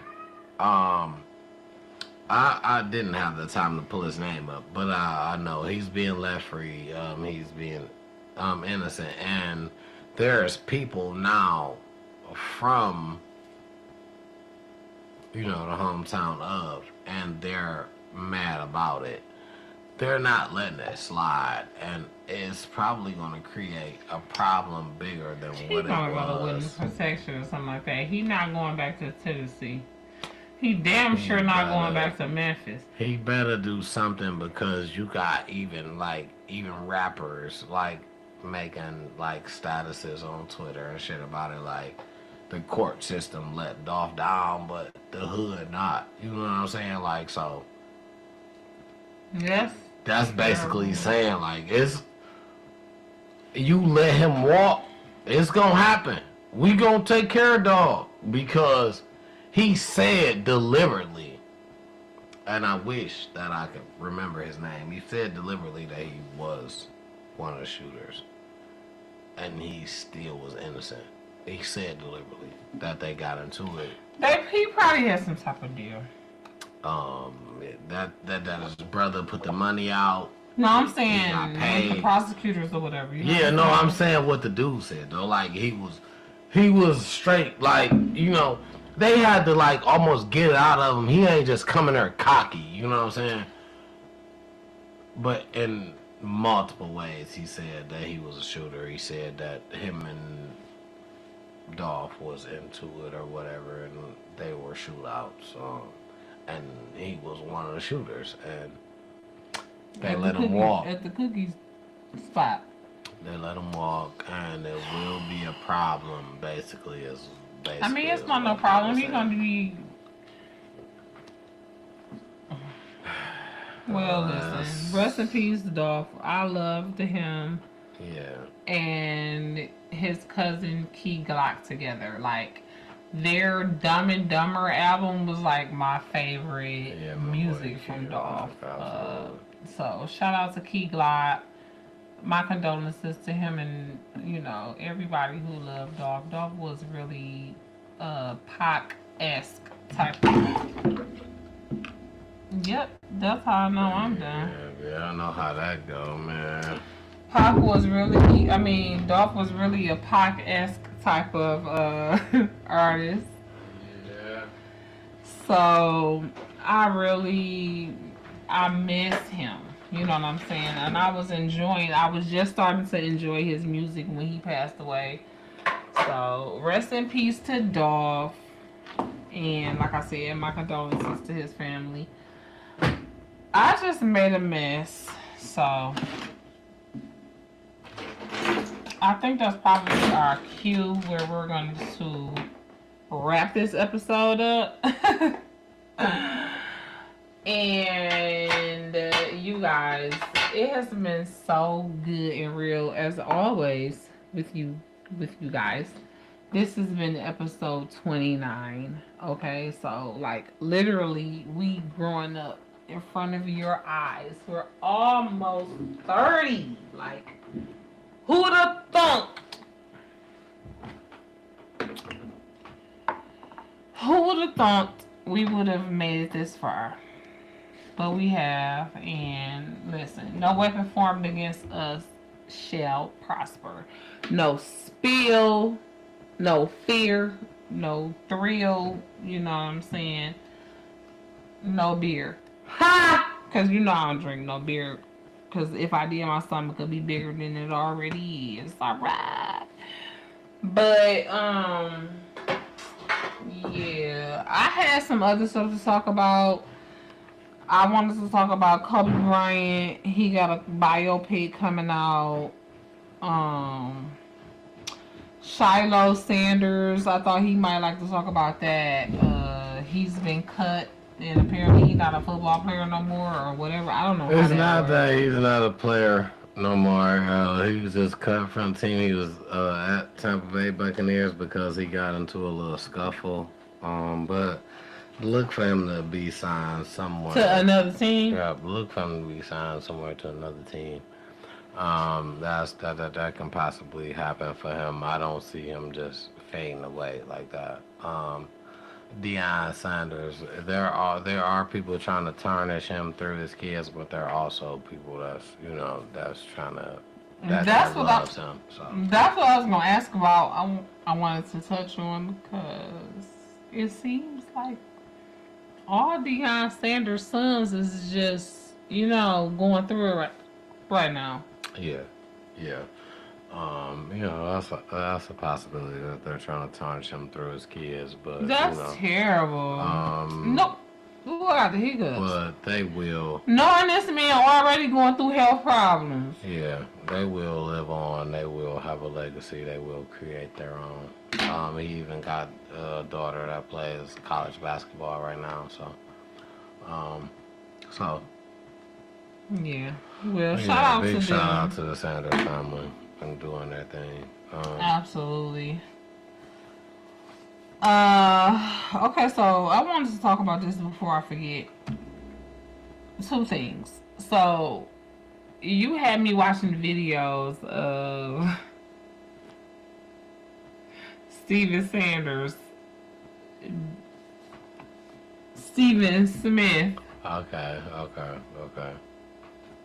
Think about Kevin Samuels, and I mixed it all together. None of that shit rhyme or match. But Stephen A. Smith, you had me watching the videos of him and his daughter, who was like his female twin. Yeah, absolutely. Shout out to her. Yeah, shout out to her though, for real. I love her. I really like her. She is a beautiful little brown girl, and I love the way she keeping her daddy on his toes, first of all. Let's start there. Yeah. And it was absolutely freaking hilarious because we watched all them clips that we watched last night or night before last, whatever it was. The days is mixing together right now. And today I wake up and see that at some point in that same conversation that me and you was watching, she told her daddy that she's in love with LeBron James' son. I told you she liked it, one of his kids, which is the youngest one, which he is just now about to go to college, which is probably, he has the best. I want to take nothing away from Bronny. Okay, so where's my phone? Because now I gotta see what it is that she, I want to take nothing away from Bronny. So this is his youngest son, you saying? Bryce, right? That's Bryce. Bryce. Bryce This the one that she liked. That's the one that she liked. Bryce James. I want to take nothing away from Bronny. I love his effort. I love that he is committed to, and I love that he is gonna do it no matter what. like LeBron said, he don't gotta play this shit. He's set for life. He don't gotta do this. This is by choice. He wants to. So I love that, he just gets up and he goes every day. This is not who she got. Yeah, that's exactly. So going This is no shade to this young man. Okay. Yeah, absolutely. This is no shade to him. Yeah, that's absolutely. But I'm just saying, like, he does not scream like, oh my god, I got a crush on him. I mean, this crush. What does you doesn't like? It doesn't have to be a certain type of. You can like what you like right? Like I'm so that loses me there. That loses me. Okay, that's fine. Because you see the same way. Do you not see people with that you be like, how did you get this person? Like, the same way how when we was just watching Pop the Balloon and you was like, oh, I would have popped her sooner than this because I'm just not attracted to her. It's the same way. Is that this? I don't. Maybe. Okay. Maybe. Okay. But whatever. It's the maybe. Same shit. So this young man, I'm pretty sure he's talented. He's handsome, You're right. You can't judge what nobody else eyes see, right? Like you could be a person that be like, oh my god, this person right here is just absolutely gorgeous to me. But then somebody else see and be like, what? And then you like. Shit, what you mean? What? You don't see this? Like I just said, it's the same thing as when we were just watching Pop the Balloon. And this is what I'm doing. I'm giving my initial reaction to what I saw. You know what I'm saying? This is a kid. So I'm just saying.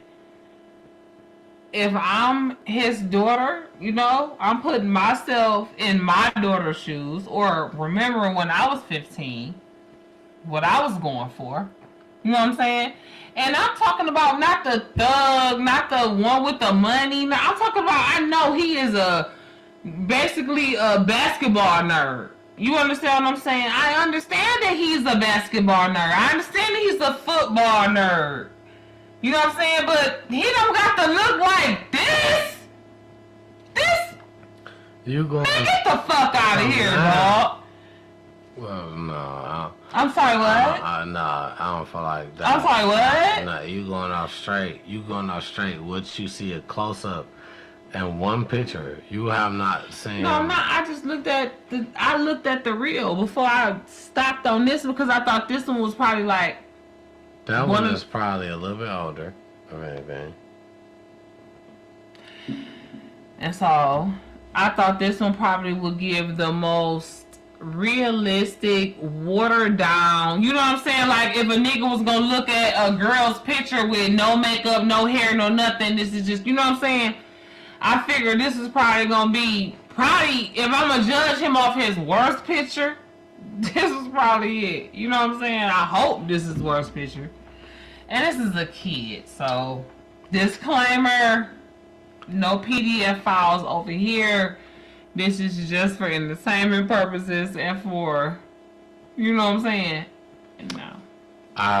So all I'm saying is, I'm looking at this like Stephen A. Smith daughter, and then he got more than one. This his other kid. Yeah, like if I'm gonna pick one, I'm gonna pick that one. She probably only picked that one because that one's closest to her age. Right? I'm asking. No, I'm letting you go. I'm asking. I don't know. What you mean you letting me go? If that's why she picked, I don't. No, I'm asking you. Is it? I'm saying I don't know. Is this is the other one? Is this one? I feel like she could have liked dog. They both. I'm they not too. Of course, he's closer to her age. Well, I don't know. I'm asking. You saying, of course, I'm asking. Oh yeah, he's closer to her age, but shit, the other one not. He only a couple years older than the nigga. They not too many years apart. It ain't like they like 8 years. I didn't say that. I'm just saying. Yeah, he's So closer to she her. probably don't like now one of them. She really just saying that to piss her daddy off. So that's my final answer. Well, my She don't thing look like was that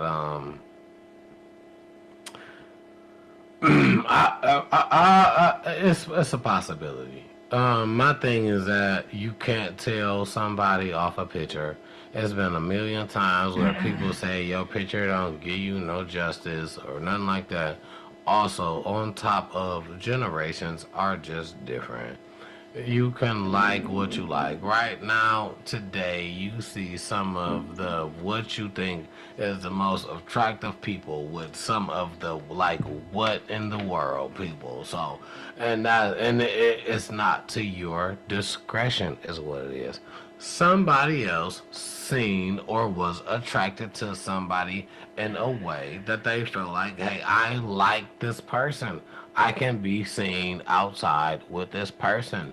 You may feel like, hey, why is that? Who? How did this? I didn't But say it's that. not to I'm not your saying that's not. discretion. Yeah, you're right. That's that's what I'm saying. How could she like? Because she's probably seen him in person. She's also the daughter of a famous broadcaster, so she's probably been to games or stuff in the area. She got the privilege to possibly see him in person. She probably seen something that she liked. It. That's not Motherfuckers do far-fetched. look way better in person than they do on these pictures. So. And then you got some people that look way better on the pictures than they do in person. It's not far-fetched. I mean, it's possible. I don't believe it was just to make him mad. It could have been, though. It could have been the script, a whole little deal. I don't think so. I think that because I feel like she could have picked Bronny. That would have made him even more mad. Because he had a whole little thing on Bronny. That would have made him even more mad. Especially he a couple years older. That would have even more mad. But I think that's generally a thing that she probably really do like. That's what she pay attention to. One thing about her that is you can't just turn on knowing sports and turn it off. I'm sure you know about, it's not something that you can just be like, oh, you know what, I could turn on a day and then I'm going to turn it off for the rest of the week. You got to follow up. Which is why people pick and choose the sports that they like. Because what they can follow up with. It's a follow-up. For her to know all of this, she ain't just learned about dogs yesterday. She been watching them. Her pops is like anybody. She look up to what he do. He been covering what for how long? As long as she can remember, she been remembering. You know what I'm saying? So, no, I don't take that away from her. Like him for real. I think she liked him for real. That was just her opportunity to say. And one day, I feel like she will be a successful broadcaster or whatnot or what. So that's in her future. She does it very well. If she don't do that, that's always something in her back pocket. Because she do it so good. She do it well. Shout out to her. Shout out to Stephen A. You know what I'm saying? Because that's your daughter. And, she does a good job. Shout out to both of y'all. For sure. No, go ahead. No, I'm not going to say what I was going to say. What you about to say? I'm not going to say it because it's not nice. And it don't even have nothing to do with shit. So. Oh, wow. I guess we see what type of time she's on. No, it don't have nothing to do with you either. Like, it had to do with my baby daddy, and that got shit to do with shit. I mean, it kind of was relevant. No, I'm just saying, like. Okay. Got that out. No, it's not relevant. I'm not gonna throw Understood. I want to put this in there from my McDonald's people. Because now I guess we're coming close to wrapping it up somewhere in here eventually. For my McDonald's people, if you eat McDonald's and you feel like, you know what, I've been paying too motherfucking much. McDonald's fucking went too high. This shit costs too motherfucking much. If you feel like that, let me tell you this. McDonald's about to do you a favor. They coming through with some shit for you. So what they about to do is, they about to cut the cost on combo meals. Listen to what I tell you. On combo meals. I'm not telling you about to go in that bitch and get what some... about the $5? Oh, I'm sorry. Oh, yeah. That's a combo, though. If it's a combo meal, they cutting the cost up to about 15%. Because somewhere in there, somebody realized that this shit costs too much. Is what you is what they realized. So, they realized that and they gonna take the shit down to about 15%. Now, that's good, though. I guess because I'm not a McDonald's eater like that, I'm not true. It's only to the combo meals though, right? So I guess it's not as good as what you think. It's only to the combo meals. Listen when I tell y'all this. It's only to the combo meals. Do not go on there talking about T-Double sent y'all in there. And one quarter pounder and you want 15% off. No, you gotta get the fries and the drink on with the it. dollar menu. If I ain't tell you that. We did not. Don't go in there talking about time to talk it out since y'all in there. And first of all, don't go over there talking about time to talk it out since you there talking about no damn dollar menu because it ain't been a dollar menu. I don't give a fuck if it's a $5 menu. If you ain't got the combo, baby, you're not getting. But you're not getting a percentage off. But it don't start until early September, so make sure y'all be looking out for the start of when it happens. It's gonna be, combos on breakfast. 15% off. Up to. Okay, wait a minute. Hold on. Up to 15%. Around about 15% off. Up to around about the same thing. And on combo meals. Same thing, but okay. Combos only. That's only on the combos. Remember, y'all heard that. Okay, so do you have to order this through the app? Well, it's gonna go down in general altogether. They're gonna have. I seen that they had like certain combos kind of highlighted. And I just didn't mark them down, but you gonna once they change it, you should be able to go. You should be able to go through anywhere, the app, the store,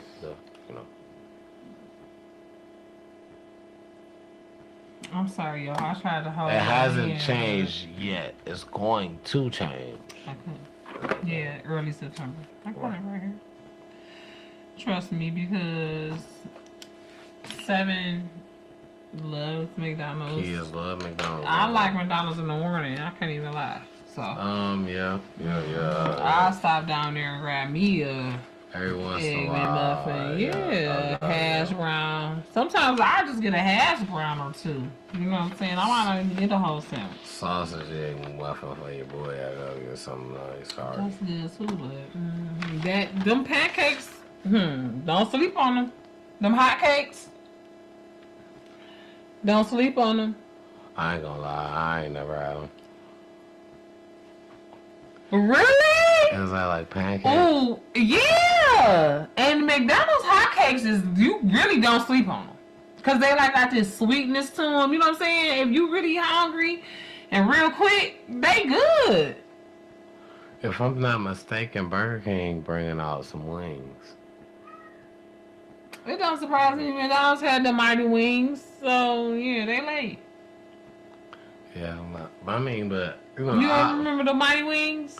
I do, but I know I be different to other stuff. Like, so you say like the hot cakes. I be different to other stuff. Like, I don't really know. You had a mighty wing from McDonald's? I ain't gonna say I had them, but I know what you know what I'm saying. I know what they are. Yeah, because you had them before. You just didn't have them from McDonald's because you know how you had that certain kind of wing. They got that like peppery kind of like damn near Checkers fry seasoning on them. Oh yeah, I know. And there was little wing dings. I know. I ain't never had that. That was good. I liked them. Yeah. You know what I'm saying? And they was wing dings. Yeah. Just like how we be watching the YouTube videos and people be overseas and they got. We watched that one video. They had a whole bucket of chicken. And yeah, it's like that. But they used to come in this little, you know, you seen Chick-fil-A, little like things. something I would have complained about. So I know I didn't have it. I would have complained about it. Yeah, but when it was happening, I was young. Yeah, so I didn't have it. I'm just leave that. I didn't have it.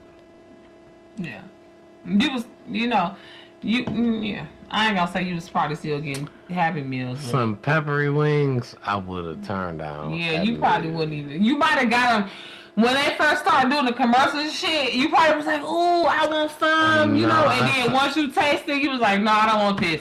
You gave it back, and then you never had. I remember seeing the Mighty Wings, but I didn't grow up in a household that you were gonna get McDonald's. Neither some new shit just because it was new at McDonald's. You probably weren't going to get fast food just because.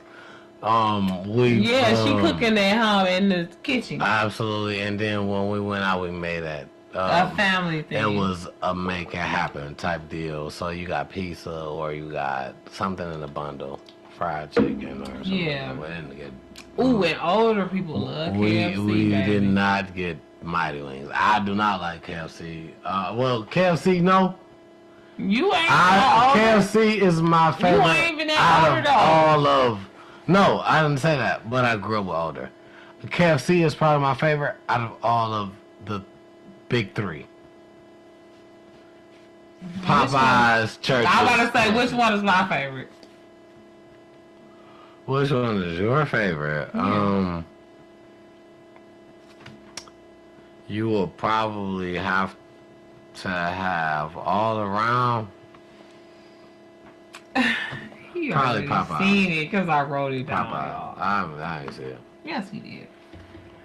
Popeyes. I'm going to start warming up the food because we've been on this thing for 3. Yeah, we about to say this the end because I ran out of stuff. You see how I got more stuff, but oh wow, we got more stuff and been holding back. That's crazy. I haven't been holding it back. I just been trying to segue. You know what I'm saying? Okay, one more. Let's end with one more. Okay. All right. So we'll end with something that's, it's not necessarily positive, but it ain't negative. It's negative a little bit. Okay, let's go with it. So maybe I shouldn't end No, let's go with it. You picked it. Let's do it. Let's do it. Some stuff just gotta be said. Yeah, I feel like this need to be said. So let's do it. So I'm just in with it because I feel like it need to be said, and I want to, you know, in a way, dedicate this episode to this person because if it wasn't for the work that this person put in on YouTube and as far as content creation, as far as Black content creators go, and I'm gonna put you up on it because you might not know. Okay.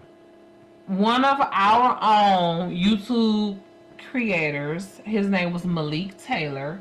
His page was called The Unpopular Party. He used to sit up and eat, you know how I'll be like, let's eat in front of the camera. People like that. Like, he used to sit up and eat, and sometimes he wouldn't even eat it. He would just have it sitting there, like, type shit. You know what I'm saying? But he would eat, and he would talk about current events and give his unpopular opinion. You know what I'm saying? Which was a lot of times, really, the popular opinion. You know what I'm saying? But it was not the politically correct opinion. You know what I'm saying? Right. And so, he unfortunately lost his life. Oh, man. Yeah. So I'm gonna miss him because, like, I'm literally subscribed to him. Even before I started doing videos. Was it like a tragic accident? It was some tragic stuff. Yeah, it was tragic. It was tragic. I don't want to go completely all into it, but yeah. So, I want to say it was like an accident. It might have been a car accident or something. It was tragic. And, yeah. I just want to make sure that I acknowledge him and his contributions to the Black YouTuberverse. And I want to acknowledge his friends and family, send a big condolences, sending prayers out for you guys' peace and serenity in this time of need. And we thank you, Lord, for him and all the ways that he paved for us YouTubers, Black YouTubers especially. And, you know, we just thank you guys for shooting with us in the gym. Okay? Absolutely. If you haven't already, make sure that you have subscribed to this channel. Time to Talk It Out. We appreciate all of you guys who have already subscribed to this channel. Make sure you subscribe to Life of T Double. Okay? First of all, I want you to acknowledge him and give him his flowers because he stays up very late and has to go to work very early to give you guys this live, raw, uncut content. So we're going to give him his flowers while he's okay. Yeah, we appreciate you, T Double. We love you, and we thank you for giving your very well appreciated. You know, I enjoy it. So, before it's anything that's like, you know, I'm doing something out of my way, I enjoy this time with you guys. I really, you know, I really just like to interact with people, and whether it's news that you've known or something I'm telling you that you know about or something that we're coming to you, I personally, I know we love it as a group. I personally love interaction. So to know that you guys are just here, you know, I love it. Just interacting, just shooting in the gym, like regular, like what we say, just shooting. It's very well appreciated on my end, and I know it's very well appreciated on Jen's end. I just know. So, just you know, just to say that the little moments that we go through or whatever it is that we go through, I appreciate, you know what I'm saying, the acknowledgement, but I don't mind it. I'm not taking it as if, oh, you know, I'm doing something that's just like, hey, this is taking me away. I enjoy every moment. I want you guys to know, you know what I'm saying? Of course, she knows because we go through this little moment every Monday coming up where she asks, you ready for Time to Talk It Out? And, you know, of course. I do. I ask them that every Monday. Earlier in the day, I'm like, you ready? You ready? Yeah, of course. I got a crazy answer because I'm like, well, I don't know, or I'm maybe doing not. Or, that's funny. I like how you acknowledge that you do that every week. Yeah, you know. Is that on purpose? It kind of is, you know, because I'm always working, you know, so just to keep the excitement rolling within the whole family. And I'm going to still ask you. You know, so, And I'm gonna still give you the same answer, you know. But just to keep the excitement rolling, I'm always working for you guys. She's always working for you guys. We just always love to know that you guys are just here with us, just leaving a comment, a like, anything, like hi, anything, you know, just to know that you guys are here with us, you know, like you guys been doing all the time is a great feeling for us. You know what I'm saying? So, we love you.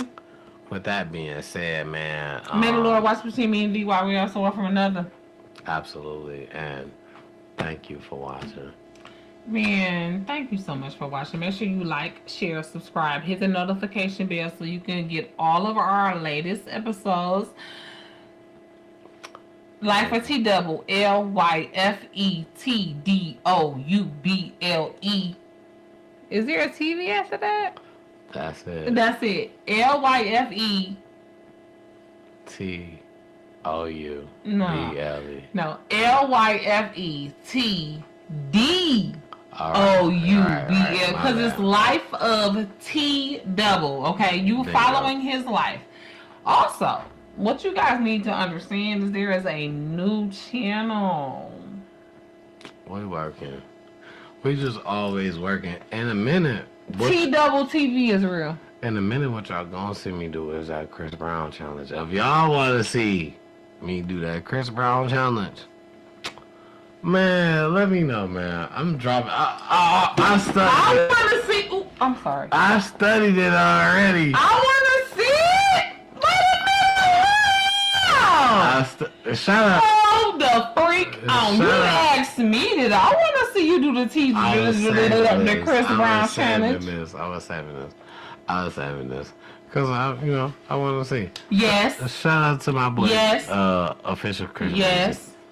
Listen, Yes. y'all wanna. Yes. Listen, because. Yes. Listen, because. Yes. I- Yes.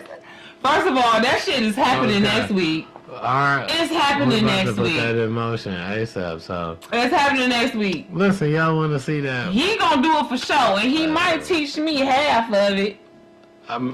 Listen, if I'm gonna do one where it's gonna be me, and then the second one is gonna be us together. So ain't no half of it. She gotta learn. Now the second one ain't promised, but the first No. one he promised She gotta because he learn been already. practicing already. I ain't even. I just No, seen you it. just I just said it. seen it. Listen.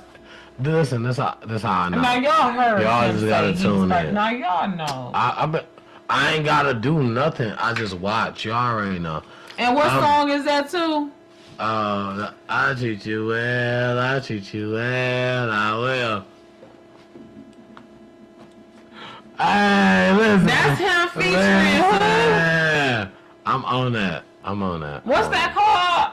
Depends. I don't even know what the name Hold of it on, we got to is. get to the bottom of this before we move off of here What because I'm telling y'all is the Chris Brown challenge. I'm Hold knocking on, it wait, out. wait. And I'm putting it The on my Chris TikTok. Brown I'm putting it on my challenge. TikTok. Made you look 2 times. It depends. I knew it was depends, because I was like depends. I'm like putting it on my TikTok. the old people panties. Like I'm about to do that. I'm about to go crazy. That's coming up for y'all. So I'm about to get back in my. Oh yeah, he be like, oh yeah, that one. Yeah, I think I might be able to do that because he be like, I could do. Yeah, you gonna teach me that? Yeah, we can. Yeah. Yeah, we doing that. Yeah. Yeah, I already know it though. I could even do that. Got me fucked up. I don't know it. So it's gonna be even funnier though to watch him teach me. Yeah, y'all just gotta tune in though, man. Listen, it's all fine, but we touch the serious. Well, we gotta keep the real. But we're gonna have. Yeah, but no, I'm seriously mad because his ass has been running around here learning to dance. And they ain't told me nothing. This is what I'm saying. He's talking about communication. I just been watching it. I've been watching it. I'm a dancer, so. Y'all already know. I get that. You know what I'm saying? Where's his daughters at? They be trying to make fun. Yeah, right. Because is he a I dancer? really I didn't even know. get it in. That's where they got it from. I don't be understanding. Where do They get it from their mamas. How I do all of them? No. Oh, easy. No. I am the common denominator to all the dancing. You is annoying as fuck. Cause that's true. Mm-hmm. You is the common denominator. You know what? That's where they On get that note, bye.